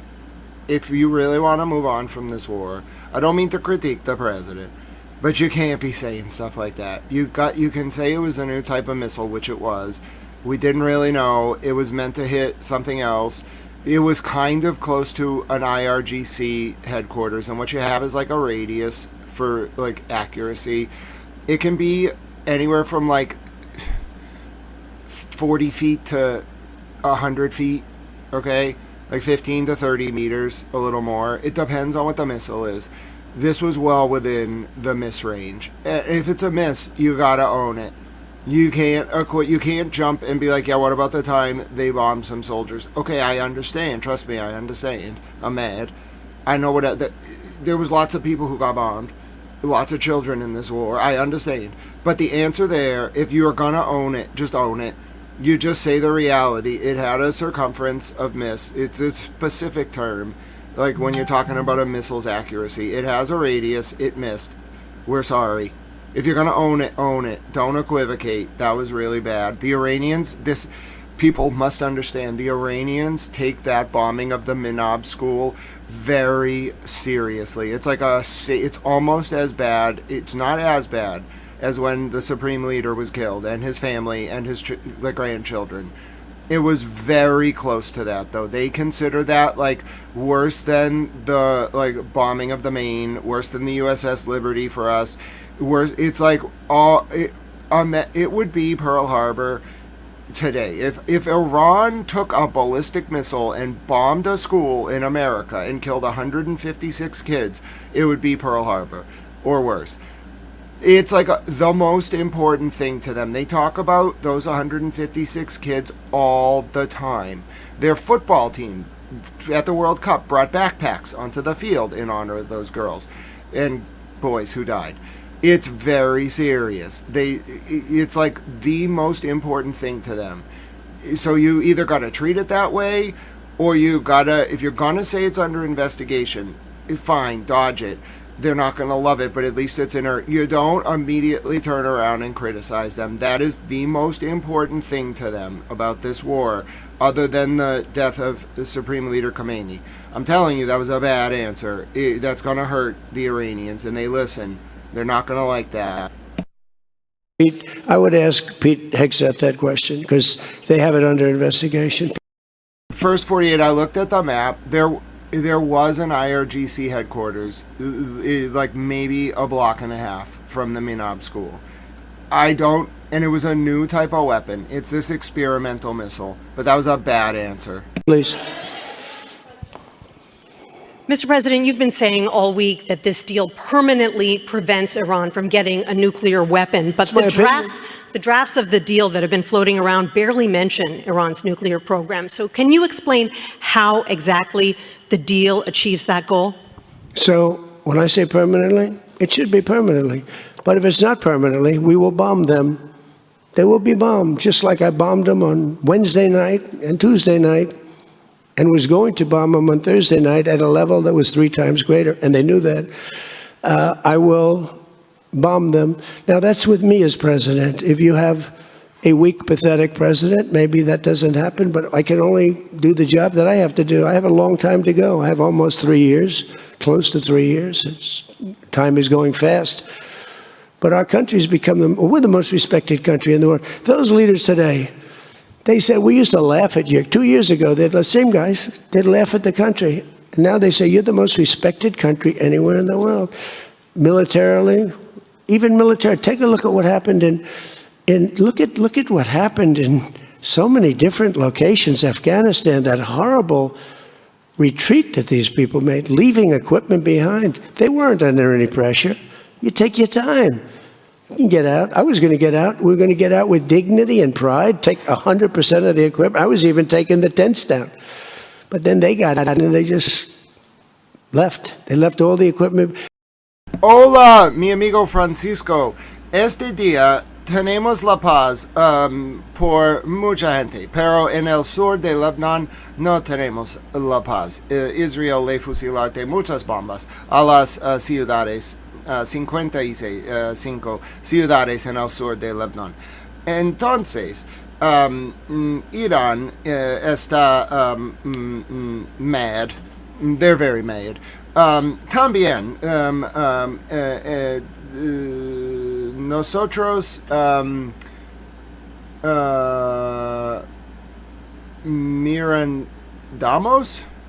nosotros estamos mirar un gubernatorial body in America sobre chocolate. Sí, es un slang term. My friends, I have a friend named Francisco Castillo, and I like to practice my Spanish. When he comes by, he gets a personalized news report. También, Mr. President Trump, a este momento, al G7, Mr. President Trump está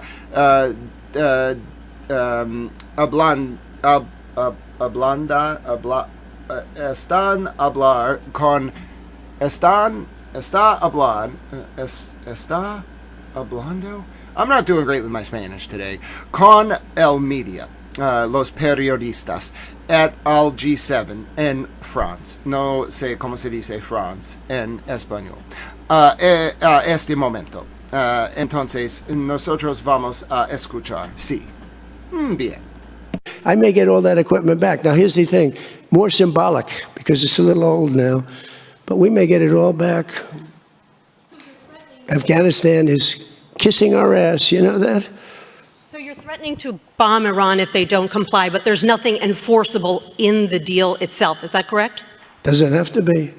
I let them know. I said, look, if you don't adhere to the agreement, I don't want to do that, but we're going to bomb the hell out of you. And I don't think that they're going to veer from the agreement. What else am I going to do? Am I going to say, I'm going to take you to court? Let me take you to court. Let me sue you. No, we're going to bomb the hell out of them if they violate the agreement. I don't want them to. I want them to honor the agreement. Again, the straits close up. Bad things can happen. You know, in war, Terrible things happen. Like you mentioned the question before about a school gets hit, other things get hit. Bad things happen in war. War is a nasty place. I see it. I see it. I see it better than maybe anybody has ever seen it. With the Israelis. Go ahead, please. Thank you, President Trump. Oil prices are now plummeting. How do you see this agreement further affecting energy prices in the U.S. and the U.S. economy in the long term? And secondly, Mr. President, how do you think Vice President J.D. Vance did on The View yesterday? Well, first of all, thank you for the word plummeting, because that's what's happening. Oil prices are plummeting. And that means oil prices are going to come. You know, if you make donuts, you have a heating, you have a stove, and you have to buy the heat, you need the gas or the electricity or whatever you're using. And when oil prices come down, oil is the biggest thing. Oil is, you get oil prices coming down, and they're going to come down. And we're hitting in the threes now for gasoline, and that'll come down a lot. So I was in Iowa just before this started, and I was saying to myself, I can't believe we're doing so well, but I have to go, and we have to put out this fire in Iran because I don't want them using a nuclear weapon. They would have used a nuclear weapon. 100% they would have used it.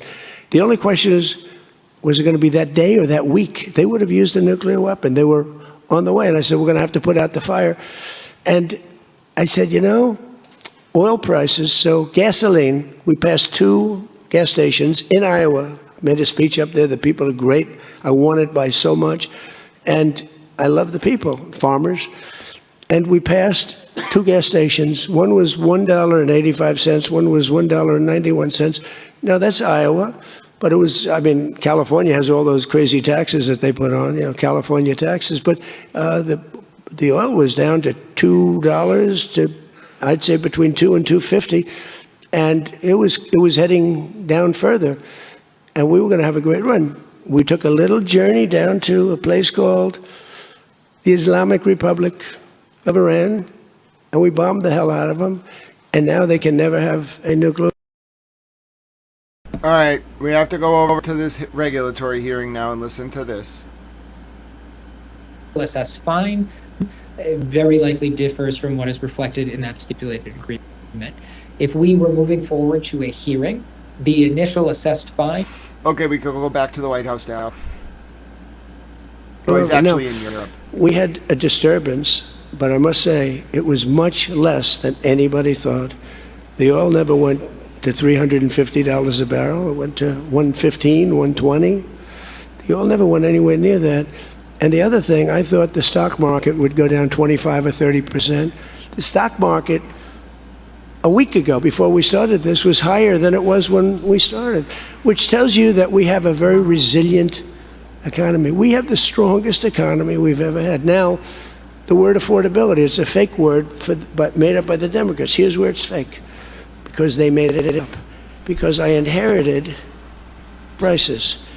And when I had my first news conference, first day, they started screaming affordability, the Democrats. Affordability, affordability, they're screaming. I say, what's that all about? They gave it to me. They gave it to me. It's affordability. And they use that word to a fare thee well. Well, they would. We gotta go over, now we got to go over to this. Enforcement actions. All right, we got to go to this. That? Hold on, I got to listen to this. You know what? We are going to take a 10-minute break.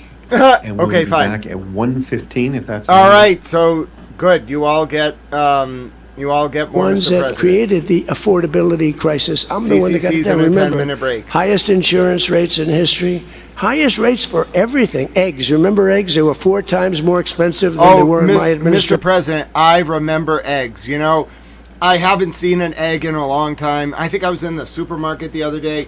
I looked down, I thought to myself, is that an egg? Oh yeah, I remember eggs. What is he talking about? Do I remember eggs? And I got it down, Peter, very quickly. Our secretary did a good job of agriculture, Brooke. She did a great job with eggs and everything else. And now that the oil is coming down, you're going to see everything follow. Everything follows the cost of energy. And we're going to end up having the lowest energy anywhere in the world. Please. Yeah. No, please. Thank you. You're from ABC. You're fake news. Go ahead. To follow up on oil, can you confirm, will Iran be able to immediately sell their oil to market? And will U.S. sanctions snap back immediately if there is a delay or collapse in the talks? And then relatedly, is there any safeguard in this deal to prevent Iran from charging what they say could be fees after the 60-day extension? The thing that's going to stop them from doing that, because you can't cover everything in a document, is common sense. They don't want to get bombed. They don't want to get hit. As far as sanctions are concerned, at some point, we have sanctions which will never let them rebuild. They would have no money. They would be in poverty. The 91 million people would starve. So something will happen as soon as they behave. When they behave, we're going to let that go. We're going to have to. I put sanctions on a lot of people, and then I let them go. A lot of countries. Yeah, please. Thank you, Mr. President. My name is Shinji Abe. I'm a Japanese Yomiuri newspaper company from the Washington correspondent. My question is about the Strait of Hormuz. Did you ask other G7 nations to send military force? And what specifically are you asking with Japan? Or where are you from? I'm from Japan. From where? Japan.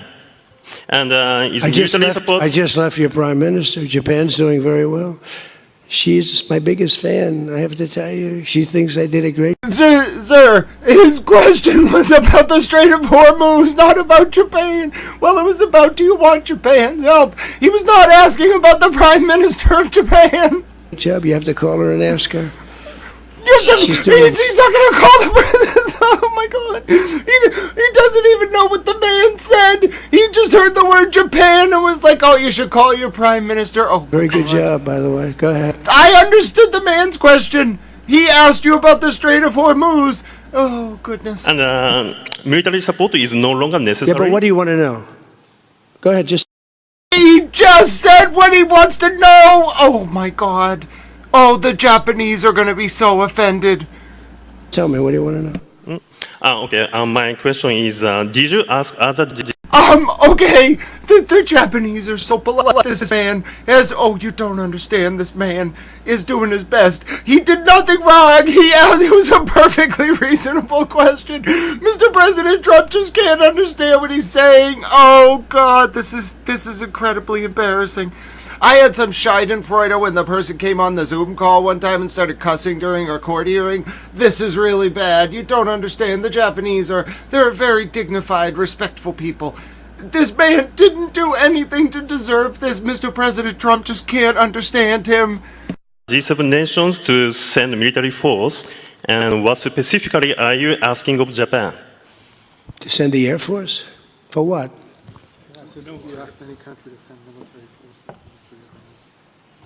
Oh, other countries, not just Japan. No, we don't need it. Oh, by the way, they all want to do it. They all want to do it. Every single one of them. They want to go be a part of it now. Not while the war was going on. I was a little disappointed. The UK, I said, yeah, it would be nice if you sent ships. I didn't put a hard sell on, but I said it would be nice if you sent some ships. And the Prime Minister said, they'll be there, sir, as soon as the war is over. I said, did he just say that? I couldn't believe it, actually. Japan has offered to get involved, but I mean, I'll be honest, Japan was not willing to get involved during the war. I asked her, I said, you want to get involved a little bit? I didn't put the heavy sell on, but they said, no, we don't want to get involved. What? Nobody did. We did it ourselves. You asked Japan! Japan said no! Mr. President, Japan was one of the only countries in the world to support Iran during the Iraq-Iran war in the 80s. It was like Sudan, North Korea, Pakistan, and Japan. There might have been like Libya in there as well. But Mr. President, we took away Japan's army. We removed the deification of their emperor. You think they were going to join your war? Oh, goodness, he asked Japan. Oh. With Israel and with the Arab states that got hit, surprisingly hit, yeah. Mr. President? Yes, please, go ahead. Thanks a lot, Mr. President.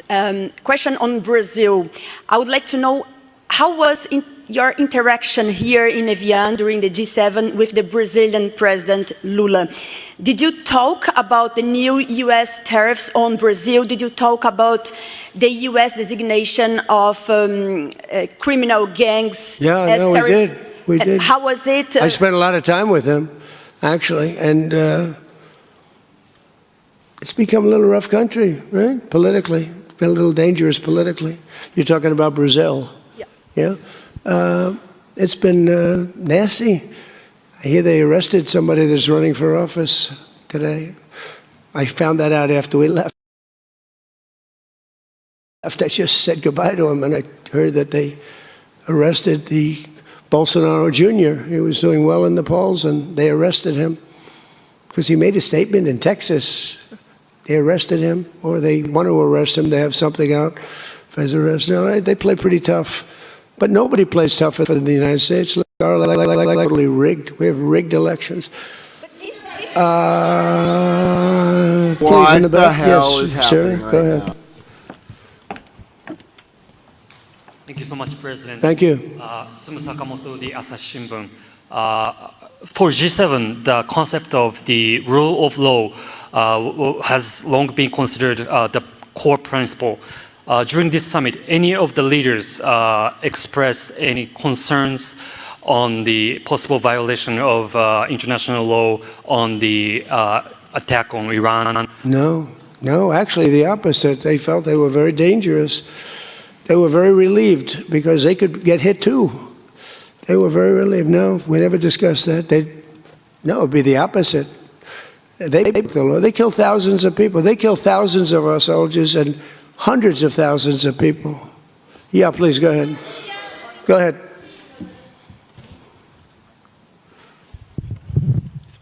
Okay. Mr. President, yes. Yesterday, Pakistan thanks for the Chinese government to help make a peace talk between Iran and the United States. So, what do you think about China's work to get the United States and Iran sitting down to talk and make the deal? And the second question is. Okay. Let me answer the question. Okay. So I think China's been terrific. I told you that before. They could have been bad. They could have sent in to try and block or break the blockade. They could have sent in an oil ship with 6 destroyers alongside of it on each side. They didn't do that. President Xi helped me. He tried to help, and I think he probably helped get it solved. You know, they get 50% of their oil from that location. So that wasn't that easy. President Xi was fantastic. He tried to help Closer me to 40 solve or it. 30. And he didn't give any big weaponry. I guess we'll find something somewhere along the line. But he didn't give any big weaponry, I can tell you that. No, I think China I couldn't ask for much more. Again, they were impacted because they get more than 50% of their oil from the Hormuz Strait. And no, I thought they were fantastic. Okay, how about one more question right here? Go ahead, please. The latest YouGov Economist poll shows that Democrats have lost a 5-point edge on the generic congressional ballot. They just have now just a 2-point lead since February. We are officially back. Do you think that they're losing momentum? Well, I see the Republicans in generics. You know, generics are very important. I don't know how accurate, because I see a lot of bad polls. The polls are very dishonest, just like a lot of reporters. All right, that's all he has to say. That's the end of that press conference. We're going back to a regulatory hearing. Hello, Interpretel. It's so good to see you all. Welcome, Beery Nanalo, a hilarious username. We got to watch this regulatory enforcement action. Then I got to get ready for the 3 p.m. Colin Albert hearing. You cannot see it live. Judge Gildea does not allow live streaming, but I will live tweet it, and then I'll have a recording for you. Maybe Turtle Boy will do sign language again. That was hilarious. Anyway, all right, let's go. Regulatory enforcement action. It took 3 years for this to come to fruition. We'll see how far we can get. We'll see how far we can get, and if we need to take one more. But at this point, we want to jump into enforcement actions, and I believe Enforcement Council is going to kick us off. Thank you, Mr. Chair. Over to you. So just generally, I think it might be beneficial before we kick off into the 2 particular agreements before the board for consideration today, just to do a kind of broad overview of the investigations and enforcement process that led up to this point, just for edification of the board as well. So And then I can get into a little bit of kind of the scope of stipulated agreement, what we're looking at with that too, and kind of the carry-on effects from any of the penalty that is collected or anything along those lines. One comment, and you'll get to know me better over time. Absolutely, whatever you need to say, you say. Now, with that said, when I ask you what time it is, don't tell me how to build a clock. Tell me what time it is. So anyway, just so you know my mindset, you don't. When I ask you what time it is, don't tell me how to build a clock. Oh, I love this man already. This is the chair. Listen, I'm adding that to my repertoire. When I ask you what time it is, don't tell me how to build a clock. I am in heaven. You don't understand. I love everything about this man already. I'm in heaven. Oh, this is great. That's exactly what I want to hear. That's exactly what I want to hear. That's how I would do it. I would say, when I ask you what time it is, don't tell me how to build a clock. Tell me what time it is. That's leadership. I love it. Don't need 100 feet deep, maybe 10. But again, your judgment on what you need to present. So again, this is just, we're all kind of getting to know each other here. So yeah, absolutely. That's how I think. I appreciate that as well. I'll keep this just very high level too, just so that I'm giving a little bit of background and then we can kind of jump right into these specific agreements. So just as a broad overview, any of these matters will have been initiated through an investigation. That investigation is begun through either a complaint that we receive, if we identify something on an inspection, a routine inspection, through metric audits, etc. Our investigations team, and depending if it's our testing team, etc. too, they will engage in just a general due diligence review and investigation. Could it also come from an outside referral? You know, someone calling into a tip line or complaint line or anything? Yes, yes, absolutely. And so that would be kind of the initiation. And as well, I know the agency is in the process of developing that complaint resolution administrator position too. So that would be another area where we would be able to receive these. We do oftentimes receive complaints through the general inspections inbox as well, or through the general commission at CCC inbox too, and we will follow up on those as needed. So our investigations, testing team, et cetera, they will perform a actual investigation. They will complete a due diligence review, interview folks, perform additional metric audits, et cetera, at times coordinating with external partners as well if we needed to do that, or if the circumstances warrant that. Also, there was internal collaboration. My team will at times serve as attorney advisors on any investigation, and that is really primarily in instances where there is a more complicated or complex matter, and we want to ensure that the investigation as it is progressing, we are one, keeping each other informed, but then also two, identifying if there are any additional evidentiary needs that we would have to actually successfully prosecute. But as you're going through the process, and again, bear with me as I'm learning, 38 rules, we're out. Your team is encapsulated. They're doing their investigations and trying to get to a point where there is a recommendation that is then brought forth. So, okay, got it. Thank you. So once the investigation has actually concluded, there will be a referral over to my team, similar to police and the district attorney's office working, just as a kind of comparison there.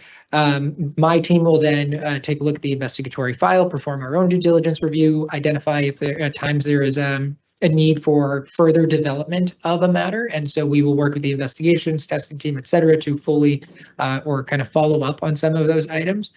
We will then work in coordination with the CIE to present a recommendation or present options for how we may enforce. And then there is a conversation, further conversation with the executive director before any action is taken. And so I know we discussed this a little bit last week, but there are a number of different tools that we have available at our disposal. We can issue a summary suspension order. We can issue a notice of fines. We can issue an order to seek revocation or suspension of a license. So that will be part of that conversation with the chief, with the executive director in terms of what direction we want to take. As we are moving forward, once a formal order has been issued, we do always offer one, there is an opportunity for licensees to request a hearing in the majority of those circumstances.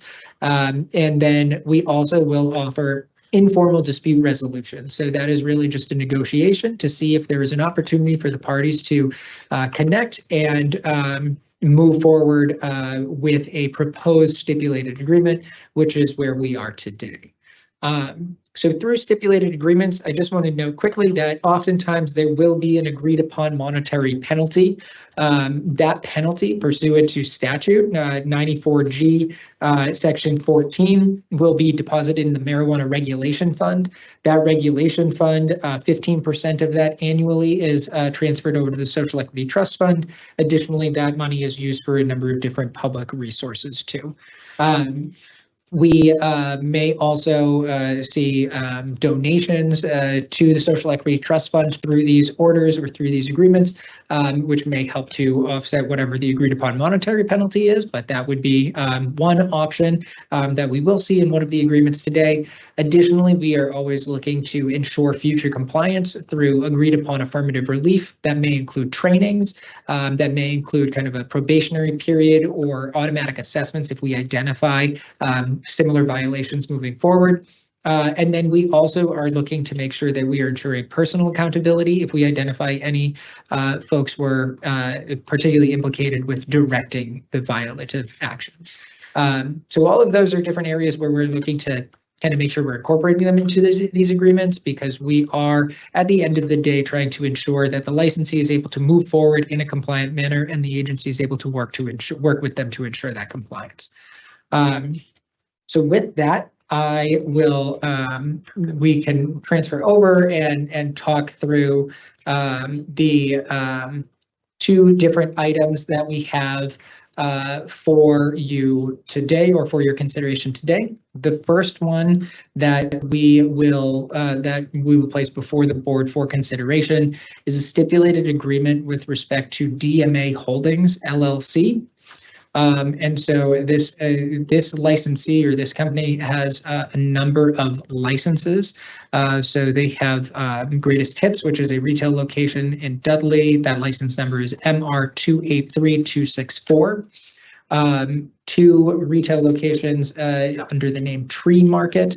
There is one MR282587 and MR282. Oh, excuse me, I'm seeing the same number for both of those ones, but they have two retail locations under the name of Tree Market. They also have provisional licenses for a cultivator and product manufacturer. And then, so I will pass this over to Associate Enforcement Counsel David Tennyson to speak through or give a brief presentation of the agreement. Thank you very much, Enforcement Counsel Goodham. Good afternoon, Mr. Chairman and Commissioners. My name is David Tennyson. I'm an Associate Enforcement Counsel here at the Commission. For your consideration today and vote is a stipulated agreement to resolve an ordered show cause issued against the multi-adult use retailer licensee DMA Holdings in October of 2025. For context, DMA Holdings was placed into a receivership by the Massachusetts Superior Court in January of 2025, and as a result, Mr. Thomas Pratt of Applied Business Strategy was appointed to serve as the receiver and manage DMA's operations and finances pending a resolution to that action. And as such, the agreement before you today has been negotiated with Mr. Pratt and his counsel through his appointment as the receiver. To summarize the Commission's findings, this matter was first investigated in the spring of 2023 when the Commission learned that DMA Holdings had been funding and illegitimately cultivating marijuana at a private residence leased by two principal owners of the business, which was then distributed to the business's agents through an employee benefit program titled Free Joint Fridays. Through its investigators, the Commission determined that the licensee had cultivated marijuana at a location unapproved by the Commission and without a final license to do so. And during the alleged time period, the licensee exhibited conduct that collectively displayed a lack of responsible operation. Through the proposed agreement, the parties have jointly agreed to resolve this matter through the payment of a monetary penalty, the surrendering of certain agent registrations and licenses, and other negotiated affirmative relief. Enforcement feels strongly that these terms sufficiently address and resolve the violations alleged and sufficiently deter future noncompliance. The licensee has agreed to pay a monetary penalty of $100,000, which is to be paid over the course of 4 months. In addition to the monetary penalty, the licensee, through the receiver, has agreed to surrender all agent registrations associated with the two principal owners who are heavily linked to this action.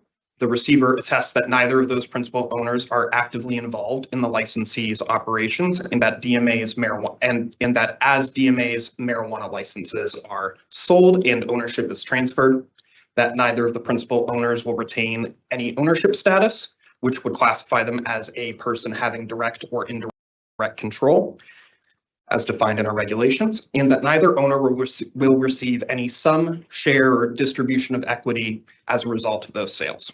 The licensee has also agreed to surrender its provisional cultivation license within 14 days of the ratification of the agreement. And lastly, the licensee has agreed to develop and administer a training for all its agents to directly address the non-compliance alleged in the Commission's order to show cause, providing tools and resources for its agents as well to report non-compliance concerns to both the business itself and the CCC. Before concluding, I would like to recognize the incredible work and efforts done on this case by Investigations Manager Timothy Barwise, Associate Enforcement Counsel Tisa Chikwueze, Associate Enforcement Counsel Jerome Hanley, and Enforcement Paralegals Barbara Cooney and Amanda Dupuy. Enforcement recommends that the Commission accept and ratify this agreement as an appropriate resolution of the violations contained therein. We feel strongly that one of the owners threatened to unalive his staff member with a weapon. You might have want to told I'm sure the board saw it, but they have proof that one of the owners of this company threatened to unalive his own staff member, and then they fired the staff member for reporting the text. Oh my word. We feel strongly that the negotiated terms appropriately address and resolve the violations displayed by DMA and its principal owners, and we are confident that it will also deter future non-compliance. The agreement reinforces the agency's commitment to ensuring that the Commonwealth's regulated marijuana market remains safe and is held accountable. I am available to answer any questions. Thank you very much, David. Appreciate it. Commissioners, questions? And I'm looking at Commissioner Delabata. She hit her mic first. It's like one of those games where like whoever hits first. Okay, mine's specifically regarding to the fine. So I'm just curious to know how this fine compares to other similar situations. Thank you for your question. What I will say is that the amount before you today is not necessarily a fine, but more of a monetary penalty that was negotiated by the parties to address the concerns. And we feel that it is an adequate resolution, especially combined with the other negotiated affirmative relief. Commissioner, if I may also add to this is the violations that we see here are a bit unique with respect to historic violations that we've identified too and taken an action on. So performing that comparison is a little difficult here as well. So just so as a follow-up, when we came to this conclusion, then like I guess I'm just curious if you can walk us through how in this agreement, as much that can be shared, you came to this number, right? If there's nothing to compare it to, just thinking about, and there's clearly a lot of. Can I jump in on that one? Yes. Because I've done a little research and asked some questions, and I might have an answer for you. Given the nature that this is in receivership, we are capped at the amount. Is that correct? That we are allowed to assess in the form of this settlement, and I think it's capped at 100,000. Because it hurts the investors. Sure, but just a slight tweak on what you're noting there. This is the amount that the receiver can pay without going to the court for additional approval. The receiver is limited in what they can offer. In terms of their authority without further court approval. Got it. Yeah, that was my understanding as well. Thank you. But Commissioner, to your question, so what I will also note here is that we did find 2 violations. How we would look at those necessarily if we were performing just a general assessment. These could be viewed reasonably as category 1 violations, which therefore would allow us to go up to that max. So looking at 2 violations, which we have agreed to in this stipulated agreement that's before the board for consideration, we do believe that this penalty is in line with the potential assessment as well. Commissioner, any questions? Commissioner Wilson? Yes, I'll start with the procedural questions that I think actually was just answered. So if this were to be rejected and they were to go to a hearing and lose, the largest penalty they would pay is $100,000. Commissioner, and I would definitely defer to general counsel too in terms of any kind of the specific procedural items in terms of if it is rejected here, what process would move forward following that. However, what I will note is that the initial assessment does differ from this agreed to penalty right now. So if we were to move forward with the hearing process, it wouldn't necessarily be the exact agreement that we are seeing or that is being considered by the board right now. Well, I mean, I think I can ask this. I mean, we've got 2 violations in this packet, of course. One of them contains, I think, a number of different pieces. So I guess I was operating on the assumption that each of those pieces could itself be penalized. But I just want to make sure, like, if we went to a hearing, if we were to assess the penalties, we the commission, right, regardless of the process, and it would be upheld or held, it would be over 100. It could be over $100,000. Is that correct? Yes, Commissioner, it could be. And what I will note is that in this instance too, there was consideration of the length of time and the number of days that the violation did occur or took place over. So that would go to what I noted in that 50,000 each day, in addition to 50,000 each violation. Not saying exactly what that is, but yes, that is where our regulations kind of cap it. It's for per day or per violation. Okay. So this is sort of on the lower end of the potential. But I mean, it's an agreement, so they're getting something. Yeah, okay. Then just procedurally, DMA Holdings was not the violator. It was the license holder at the time, which was Tree Market.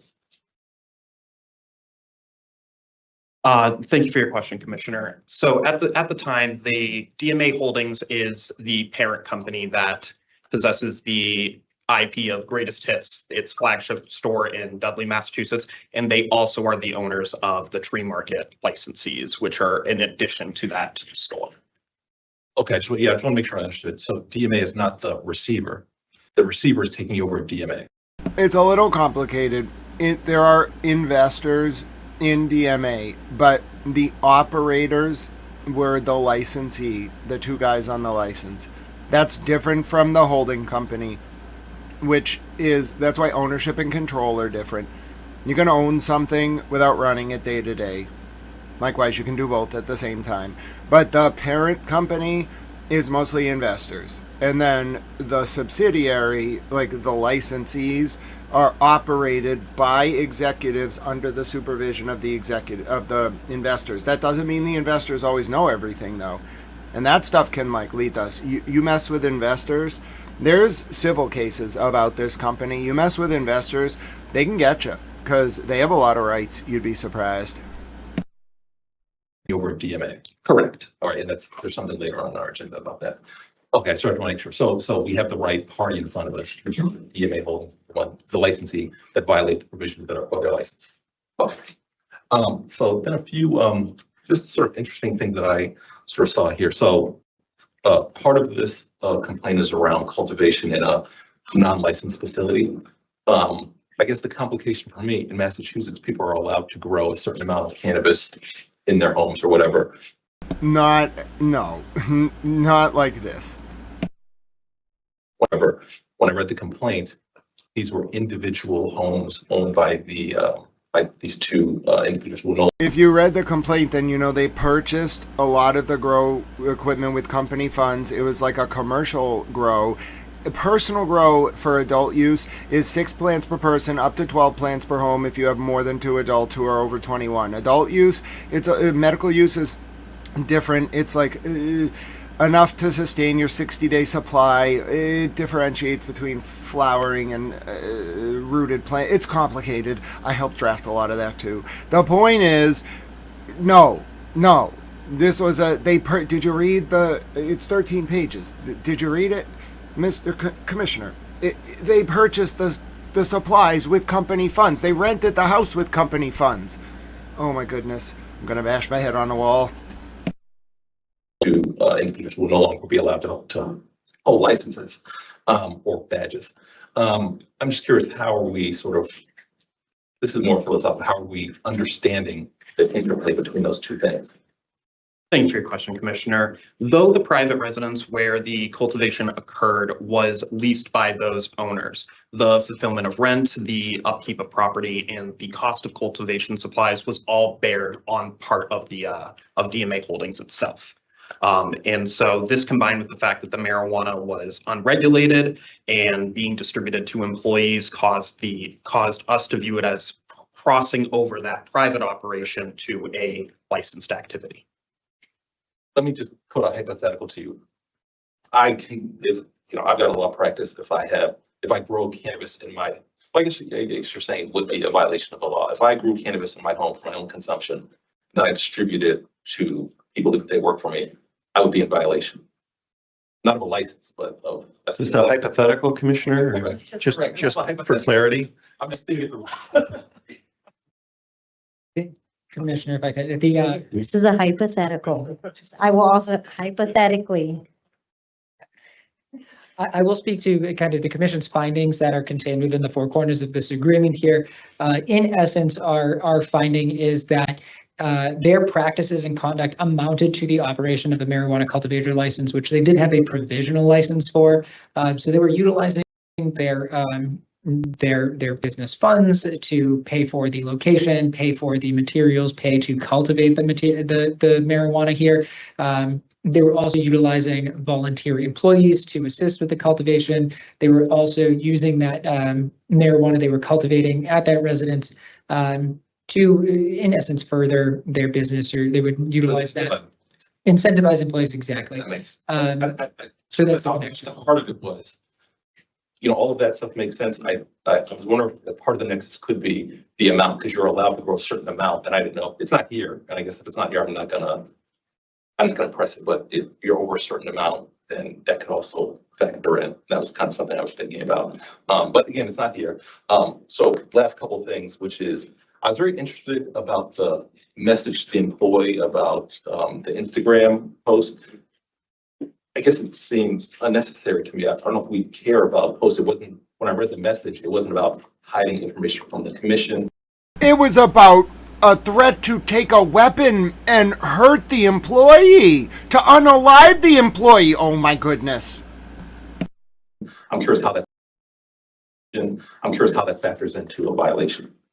Sure. So as for the second violation that is contained in the commission's findings in the stipulated agreement, we're really looking at a collective display of conduct that we felt as though demonstrated a pattern of irresponsible operation of a marijuana establishment. So that fact alone is just one aspect of the entire violation itself. It is combined with a number of other factors. Okay, I take your point. I guess I could see a person running a business getting amped up about something being done. None of it's, if I were to take that message, nothing in it seemed to indicate anything about things that we would care about as a regulator, make sure cannabis stays within the legal market. But I take your point. The message said, quote, reading from the commission's finding, quote, on March 31st, 2023, one of the respondent's owners is alleged to have directly threatened to shoot one of its employees when Mr. Velatico texted, quote, I'm gonna shoot you if you don't make sure, quote, a female employee gets posted on Instagram for Women's Appreciation social media campaign. You have access correct to post, quote, if so, no excuses. And then they got a complaint to HR about that, and then the employee was retaliated against. Come on!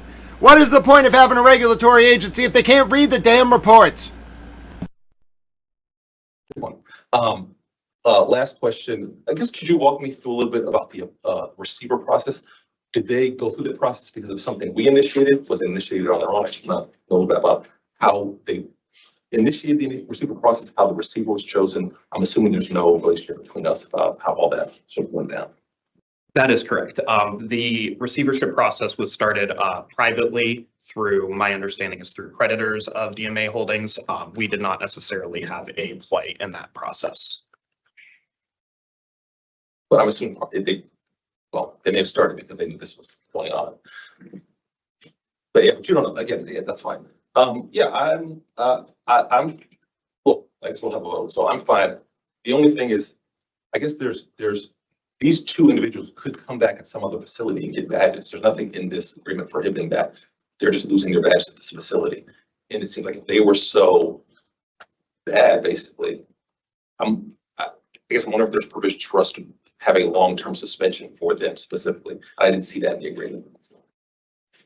So, Commissioner Wilson, what I would note too is that under our suitability tables, I do believe that this would implicate suitability for those owners. I will note that in all of our stipulated agreements, just as part of the general boilerplate language, we do include provisions that note the commission may take those into consideration. Generally speaking, we have not moved or executed based on those provisions. However, in certain circumstances, depending on the facts that are presented, we do have other options where we would be able to look to that. So here there is a specific, there's a surrendering of those agent registrations. And you're correct, there was not a ongoing suspension of those individuals because we are just getting the surrender of those registrations. But if there was a intent for them to apply for agent registration, ownership, et cetera, in the future, that is something that could be considered by the board in terms of granting a license. It also could be considered through the suitability process, potentially. I have no more questions, Chair. I'm in favor of moving forward. And my takeaway there is we would have another opportunity. If they came in front of the commission again for another license, that is something we'd have the opportunity to review. So, which is good. So one observation and then one question. I had also read 47 payments, $63,000 that went through that facility using business money. That in my mind kind of tripped it. They pierced the veil when they did that. So on that particular piece. One question, and we had talked about this a little bit earlier, like how do these things get started? I'm always curious. So where did this one, what was the genesis? Was it an internal? Was it an external? Whistleblower. Are we allowed to say? Okay. Yeah, this one came through in external referral. Got it. And when did that referral come? In spring of 2023. Okay. Might have been me. Just out of curiosity too. So 2023, and we're now. Wait a minute. Wait a minute. Why didn't he say whistleblower? Who started this investigation? Was it my reporting or the whistleblower? I thought that he really should have just said external referral. I don't know about that. So 2023, and we're now spring of 2026, 3 years.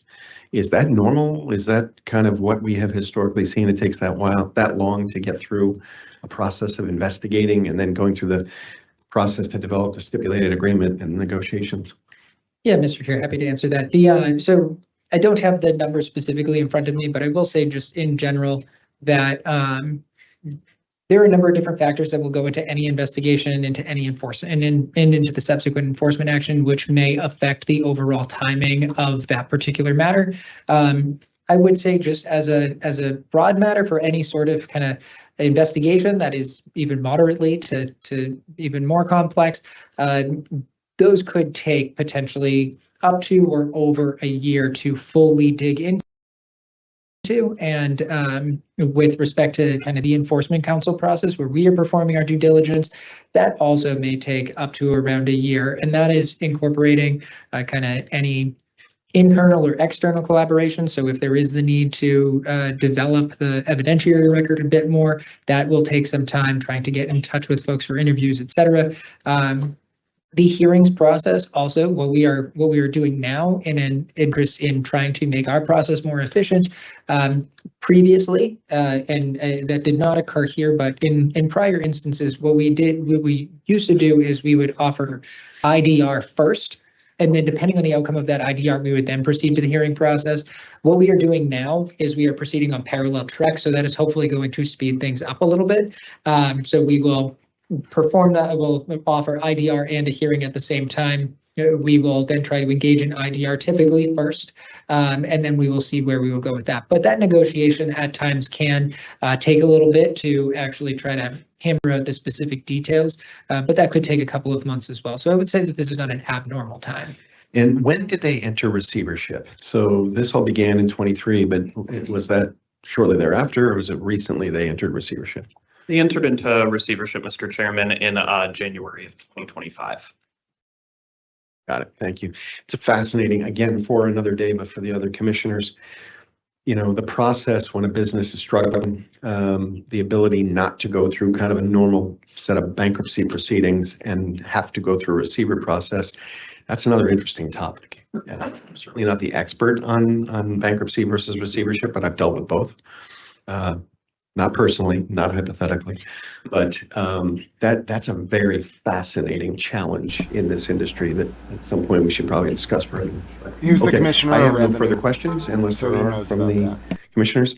So yes, go right ahead, Commissioner. I also, and this actually goes through both of the stipulated agreements, I was, whatever you guys can do to make these go a little faster. And again, I know you're working hard, but I do think not knowing anything, I'm hoping there's a way to speed some of this stuff up because we're not even in a hearing phase for 3 years. It just bringing an agreement. So. Good point. And again, thank you all for bearing with us as we continue to educate ourselves and going through these processes to understand them. A lot of moving parts, but very important work. So we appreciate you. And I'm going to turn to GC at this point. Is it appropriate that we make a motion on this one, or should we go through the second and then do a group? Mr. Chair, I would recommend that you do them one at a time. So I would do a motion on this one, and the motion here can be just as simple as motion to approve the stipulated agreement on DMA Holdings. Thank you. All right. Do we have a motion to approve the stipulated agreement on DMA Holdings? So moved. And we have a second? Second. All right. Roll call. Commissioner Delabato. Yes. And Commissioner Wilson? Yes. And Chair Harding, yes. So moved. On to our second. All right, good. So that's all I have to cover. They got some other stuff to do. This other enforcement action, let me just review it quickly. First of all, Commissioner Wilson's really got to reread. I understand they had a lot of work to do. You got to reread that document. It was in the context of an HR complaint that threat by the owner was made. I mean, you can't go up there saying it looks innocuous. Like, that was really bad. It made the commissioner look bad. Like, the staff knows what they're talking about. I think they didn't want to mention the threat. They didn't. It was clear, but they had evidence of it. Somebody's got to talk to that commissioner. That was Commissioner Wilson. That was not good. All right, what happened in this other one? This is with Legal Greens down in Brockton. Couple people involved in this one. The ownership group. It's been around for a while. What did they do? Okay. Let me go to the findings of fact. I don't need to have it read for me by the commission. Oh, they got fined, huh? What did they do?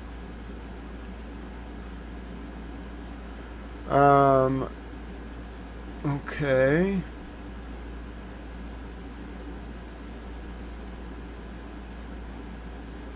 Oh. Somebody like vaped in the basement.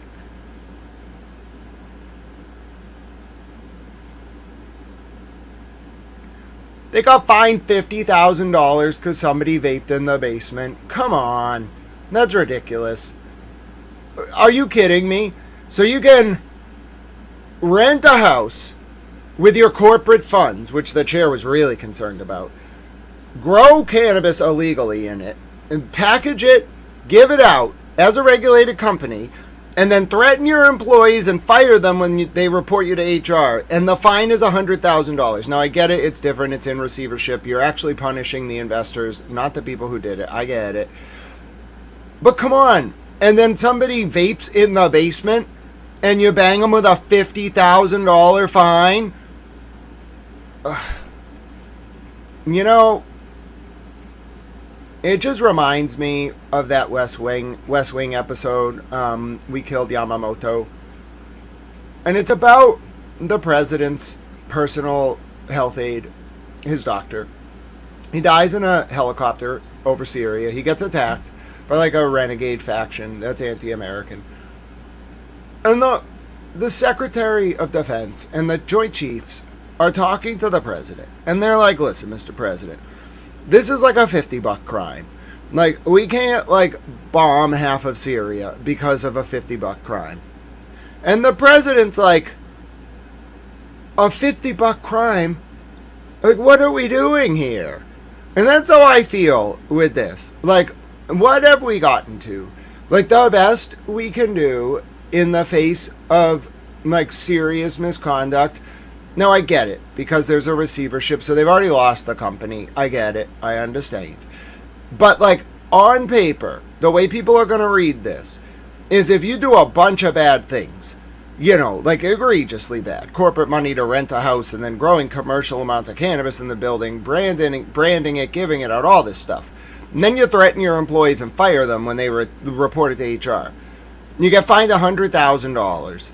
Now, there were other components of this. Again, the receivership really adds layers to that fine and this, like, stipulated agreement. But the point is, then you have somebody vaping once in your basement. And, like, frankly, who cares? Who cares if somebody's vaping in a basement beneath a dispensary? Who cares? They get fined $50,000. Outrageous. You know, I love the government. I think it does good work, but it needs a lot of reform. Like, there's too much inside baseball. I mean, I know for a fact one of these companies is more connected than the other. All right, and it also, again, I think it's unfair as well. It's apples to oranges here. I gotta temper my incredulity. I'm comparing a company that's in receivership. Okay, that means like the original owners have lost the company. Only the investors, okay, are still involved, and they're like the company, the assets are going through receivership. So the investors, who are like the primary creditors, can, depending on whether they held like Series A or B stock, it's very complicated. They're the ones who are going to be harmed by that fine. So I understand, like, one, what they were saying is you can only fine a company in a receivership $100,000, where the receiver has to go to the Superior Court and ask for permission, because it's not, like, you're not fining the operators, you're fining the investors, and it's not fair to them. But in this case, you have to do it. You have to do it, because there was a real, like, it's going to come out of the investors' cut, but you have to make a point. But the reason it's apples to oranges is it would be different if this were a national or multi-state company that was still operating and was not in receivership. Then you'd have to fine them a lot. You'd have to really, like, hammer them, because to do $100,000, now I get it. The public is not going to get it, though. They're going to see $100,000 and $50,000, and they're going to think, like, oh, it's totally cool, like, to do really egregious things, and like, oh yeah, we better not have anyone vape in the basement, because that's as bad as if we run an illegal grow house. You can't, like, I get it, I understand. I'm not going to lose it over this. I can get really mad about these things sometimes, because it leads to just years of misconduct. This one is a special case. I really must emphasize that the receivership element of this, and the investors don't deserve to be hurt. Like, investors don't run the company day to day. So I understand this. I think it's fair. I think it's all reasonable. I just think to fine someone $50,000 because somebody vaped in a basement is ridiculous. Absurd. Just an absurdity. Where's the fine for setting off the smoke alarms in downtown Boston at a unnamed establishment while it was going through the permitting process, while a former commissioner was there, because they hotboxed the damn thing and the Boston Fire Department had to respond? Why didn't that ever lead to a fine? You're making me all mad. All right, I gotta go. Silent dogs, you're right. You know what? No governments are real. The only real country in the world is Easter Island. It's not even a country, but I've decided that's where Silent Dogs and I are going. We're going to live there. It's going to be great. It's going to be the only real country in the world. We're going to have our own laws.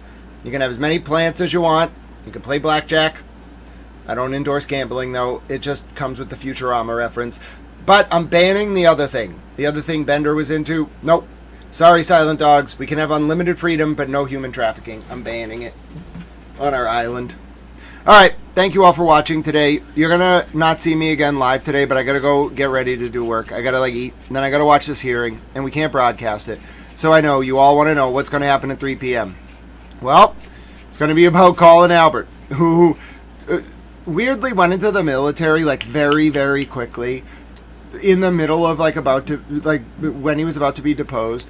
And it turns out now there's a lot of questions about what Colin Albert knew and who drove him around on the night of John O'Keefe's death. There's just a lot of questions. This hearing's going to be wild. It's called a motion to compel. Silent dogs are wonderful. Hashtag Easter Island. Oh, there's an Easter Island emoji. I love it.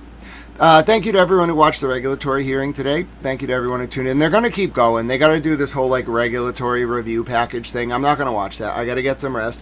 Miss FAFO, how you doing? It's good to see you. Yes, Marcia. So God bless you. I will be live tweeting the hearing. It's not allowed to be broadcast, but I'm going to live tweet it, and then I'm going to record it, and then I'm going to upload it right away as soon as I'm done. You'll be able to watch it. Who knows what the hell's going to happen? It's called a motion to compel. Now, a motion to compel is when you're in civil discovery and you want somebody to go to a deposition or bring documents and they just don't do it. Now, they might give you an excuse, but you go to the judge and you're like, Judge, they wouldn't do it. I want you to compel their attendance. Then that serves as a binding thing. Then it's no longer like a subpoena. Then it's a court order and you have to go. This happened with Michael Proctor, the former state trooper. You can look up Proctorgate to learn about that. It gets really intense. But the point is, if you get ordered, you got to show up. Now, Colin Albert is in the military. It won't save him from a deposition, but this is a motion to compel hearing, and in the motion to compel documents, you have to file papers before a hearing. So all the parties have to brief the judge. We already have those documents, okay? It's called a motion to compel, and then the party gets to respond. Now, Colin Albert's response was 20 pages, which is odd. You don't see that ever in a motion to compel. It's the largest you can do. And then Karen Reed's filing either her motion to compel or her surreply. It's complicated because a motion to compel is under 9A, which means I'm not a lawyer, that's not legal advice, but I did go to law school. Under 9A, when you file a motion, what you do is you send the other side the motion. They have 10 days to send you their reply, and then 5 days later, you have 5 days to do a surreply. Then you have to compile it all into a 9A package, and it all hits the docket at the same time. The motion, the reply, the surreply. I know, it's convoluted. Civil cases are very complicated. But anyway, so the point is, in either Karen's motion to compel or her surreply to the reply from Colin Albert, there's this piece of evidence that makes it it's like Allie McCabe's, who's Jen McCabe's daughter, Life's 360 data. At least as alleged by Karen in the court filings, there's just this massive incongruity with the data regarding where Allie McCabe was that night. And then this screenshot of this text message exchange between Allie and Colin has never made any sense at all whatsoever. So the point is, the people who don't want to be deposed in this case, not don't want to be, but are being very weird tactically about it. Michael Proctor, Colin Albert, etc. seem to be the people who know what happened. I don't know if they were involved. I don't think Michael Proctor was involved. I'm not even really sure Colin Albert was involved, but I think they know things, and they're the people who are most likely to roll. I don't know. I spent some time around Colin Albert, 4 hours. It was authentic. I was just getting some pizza. And it was when I had a different perspective on the case, authentically. So, I don't know. The vibe, I'm pretty good at reading vibes, And the vibe... Oh, I'm back. Frame drop. It's not they're worried about what he's gonna say. That's what the vibe I got. They're worried he's gonna say things. I don't know what. I truly don't know what. I have no freaking idea. I'm a little bit... Whatever it is, it's gonna blow my mind. But I just get the vibe, like they don't want him to say things. That's the vibe. It's hard to explain. I don't want to go into detail. They just don't want him to say things. And it's not just me that this has happened to. You can read other stuff about interactions with Colin. But the interaction I had, he was... I don't know. I'll reserve judgment until we know more about all this. But the hearing's at 3, so... Marcia, oh, God bless you, Mimi. Oh, actually, I want to show Mimi the goat videos before we go. Mimi, you deserve to see these goat videos, and then we'll get out of here. I'm going to spend a little bit of downtime. I'll talk to Tower Girlfriend. She's wonderful. How are you, Tower Girlfriend? You're so beautiful. And then I'll live tweet the hearing at 3, and that's in 1 hour, and then I will upload it. And you might see me again. You might not. We won't do our traditional ending. This was a weird stream. There was a lot that went on. I'm just going to get the goats for Mimi. If you would pray my indulgence, okay? Mimi likes goats. So I'm going to show Mimi her goats. Mimi, we have new goat videos. Hashtag save the goats. And then we'll get out of here. Then I'm going to go get lunch. Oh, yes, if you liked what you heard today, if you want to support this stream, it's a public information service. There's Cash App, there's Venmo, there's PayPal. I'll drop the links in the chat. Feel free to support it, whether you're watching this on replay or otherwise. You can also like, subscribe. Thank you to everyone who sent super chats. Thank you to the people who gifted memberships, Water Under the Fridge, the great protector of the Great Lakes. Thank you to George and everyone else who supported Towel Channel today. You are all wonderful, and I appreciate you so much. I strive to educate, inform, and entertain here, and at the same time, engender cogent public discourse, thus warding off the usurpation of our forms of government worldwide. That was an interesting stream. We had quite a morning. We watched the president. We did some more updates. Now we're going to show Mimi the goats, and then I'm going to get out of here. Oh. Marcia said that Turtle Boy's stream went down today. I hope nothing's wrong. They said they were watching Ally McCabe's testimony, and it just went down. I hope he's okay. I checked the tweet. I didn't see him tweet at all, but I will absolutely be monitoring, making sure everything's all right. Marsha will be as well. She's wonderful. God bless Mimi. And Mimi says, God bless everyone and Grant and Nikki. You're so wonderful, Mimi. That's why I'm scrolling back like 3 days. I'm getting you these goat videos. That's how much I adore Mimi and her wonderful blessings and vibes. I've had to go back to June 15th or so, but it's worth it. We are getting these goats again. I'm going to show Mimi the goats. Everyone loves the goats, especially Mimi. All right, where are they now? They were somewhere in South Lebanon. I think it was June 15th. It was June 15th, so we're getting there. I'm on June 16th. I post a lot on Twitter. If you follow my Twitter, it's just a flood of constant information. It really is. But as of right now, I'm just going back far enough so I can get the goat videos. I know they're about to pop up. I can already tell I'm going to get excited. It was right before this, wasn't it? Yes, it was. I think they're about to... Here it comes. I found them, Mimi. Okay, here we go. Mimi, I found the goats, okay, on June 15th. They were on the Zifta Highway near Nabatayeth in South Lebanon. I found them. You have a great day, Marcia. Mimi, look at the goats. They're returning. We don't know if there are goats or if it's a new... They seem to have multiplied. Hello, Alvaro. You came at the very end of the stream. Mr. President's at the G7. He said a lot of strange things. He doesn't want any bombing in Lebanon, though. And our goats, as of June 15th, have been heading home to South Lebanon. This is on the highway near Nabatayeth. Look at those goats. They're great. Now, we're very thrilled about our goats going home to South Lebanon, but I have some bad news, okay? The goats who stayed in South Lebanon, now, it's not their fault. They're just goats. But they caused a lot of damage to this man's house, Mimi. I wasn't kidding. Look what they did. They don't know how to live in a house. They're goats. They caused a lot of damage. Now, we love our goats, okay? But, you might not want to let goats just, at least 100 of them. You probably don't want to just put them in a house. They figured out they could go in there to hide from the bombs. It was a smart decision. They were hiding. They built a goat fortress. I can only imagine what it was like in there during the war. I mean, they're smart goats. But, they must have had a leader. The leader was probably like, all right, we're going to hide in here. This is the best place for us to be. They caused a little damage. So, in any event, God bless you all. Mimi, I thought you would enjoy that. We do love our goats, but, they survived in southern Lebanon under the harshest of conditions, and they built a goat fortress. So, hashtag save the goat fortress. All right, my name's Grant Smith Ellis. We'll do our Tippecanoe and Tyler too. Where's Pete Bunny? Come on, let's go. We have 55 minutes before the hearing. Come on, Pete Bunny.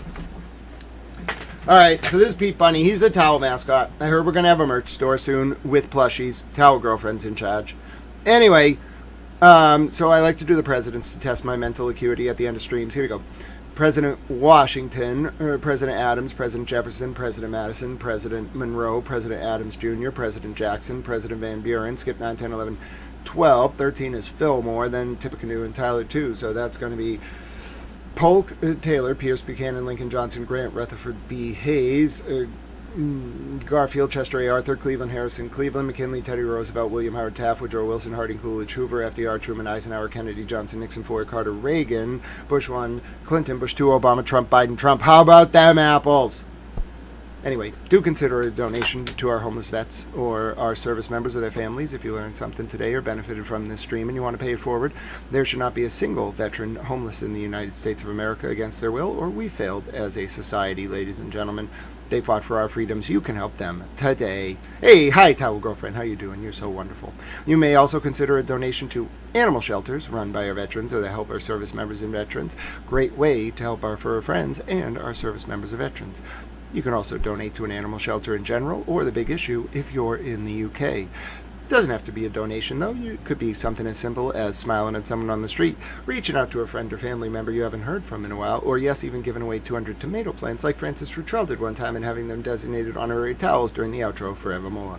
Yes, in that way, may the current realpolitik continue to change from one centered on preserving, expanding, and demonstrating our power to instead one centered on preserving, expanding, and demonstrating our capacity to engage in small acts of service and kindness rooted in unconditional love. Therein, allowing us to live up to our Tau Eudaimonia or Summum Bonum, our greatest good in the ancient Greek or Latin respectively, in turn bringing about a new digital epoch defined by Aquarius the water bearer and standing tall and carrying a towel.